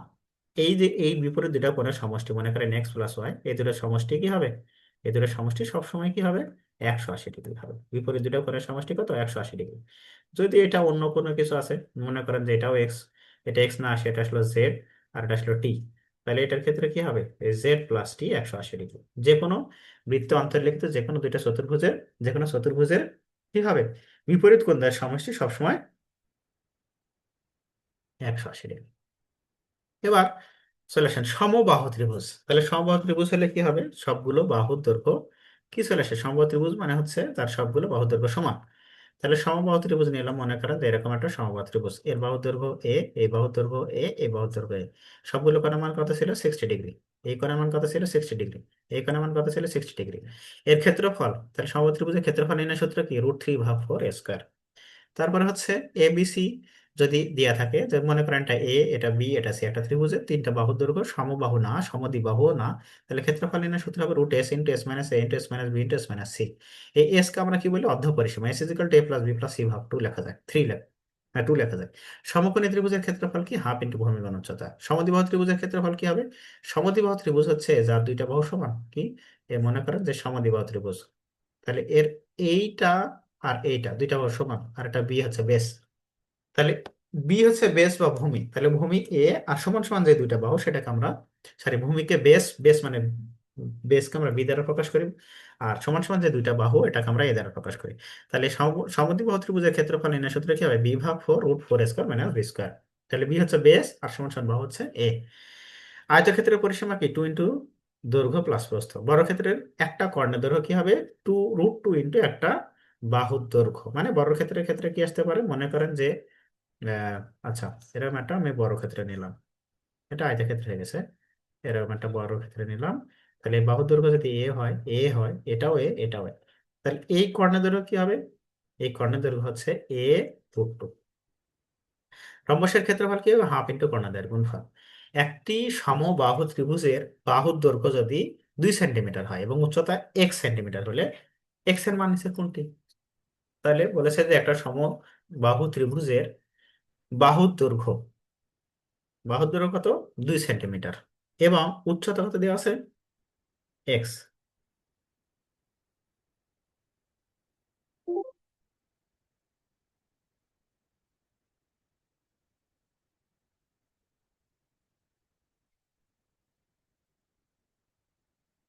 তাহলে একটা সমবাহু ত্রিভুজের আমরা ক্ষেত্রফল নির্ণয় সূত্র কি জানি, √3/4 a স্কয়ার। তাহলে বাহুর দৈর্ঘ্য ছিল 2, এটা সমান কত হবে, 2 স্কয়ার, তাহলে √3 চলে আসছে। এবার আমরা যে কোনো ত্রিভুজ যদি কল্পনা করি, মানে সমবাহু ত্রিভুজ হোক আর যে ত্রিভুজ হোক না কেন, এটা এ ছিল, এটা এ ছিল, এটা এ ছিল, এর ক্ষেত্রফল নির্ণয় সূত্র কি? হাফ ইন্টু ভূমি গুণ উচ্চতা। এ ইন্টু উচ্চতা ছিল এক্স, এটার মান কত? √3। তাহলে হাফ ইন্টু এর মান কত? এর মান হচ্ছে 2। ভূমি কত? 2 ইন্টু এক্স, এটার মান কত? √3। তাহলে এই 2 আর 2 কেটে যায়, তাহলে এক্স ইজ ইকাল টু পেয়ে গেছে হচ্ছে √3। এক্স এর মান কত আসবে? √3। আচ্ছা, একটা সমবাহু ত্রিভুজের একটা বাহু দৈর্ঘ্য এ হলে ত্রিভুজটির ক্ষেত্রফল কত? ওই যে √3/4 স্কোয়ার। কত হবে? √3/4 স্কোয়ার। আজকের মতো এখানে আমাদের ক্লাস শেষ। দেখা হবে ইনশাল্লাহ আবারও। আজকে আমরা পুরো ক্লাসটা কভার করতে চেয়েছি বীজগণিত এবং জ্যামিতি নিয়ে। আশা করা যায় এই বীজগণিত এবং জ্যামিতি আমার এই ক্লাসটা যদি আপনারা, আজকে আমরা পিডিএফ দিয়ে দিব, এই ক্লাসটা যদি আপনারা মোটামুটি ভালো করে দেখেন, এখান থেকেই ইনশাল্লাহ অনেক মান কমন পেয়ে যাবেন।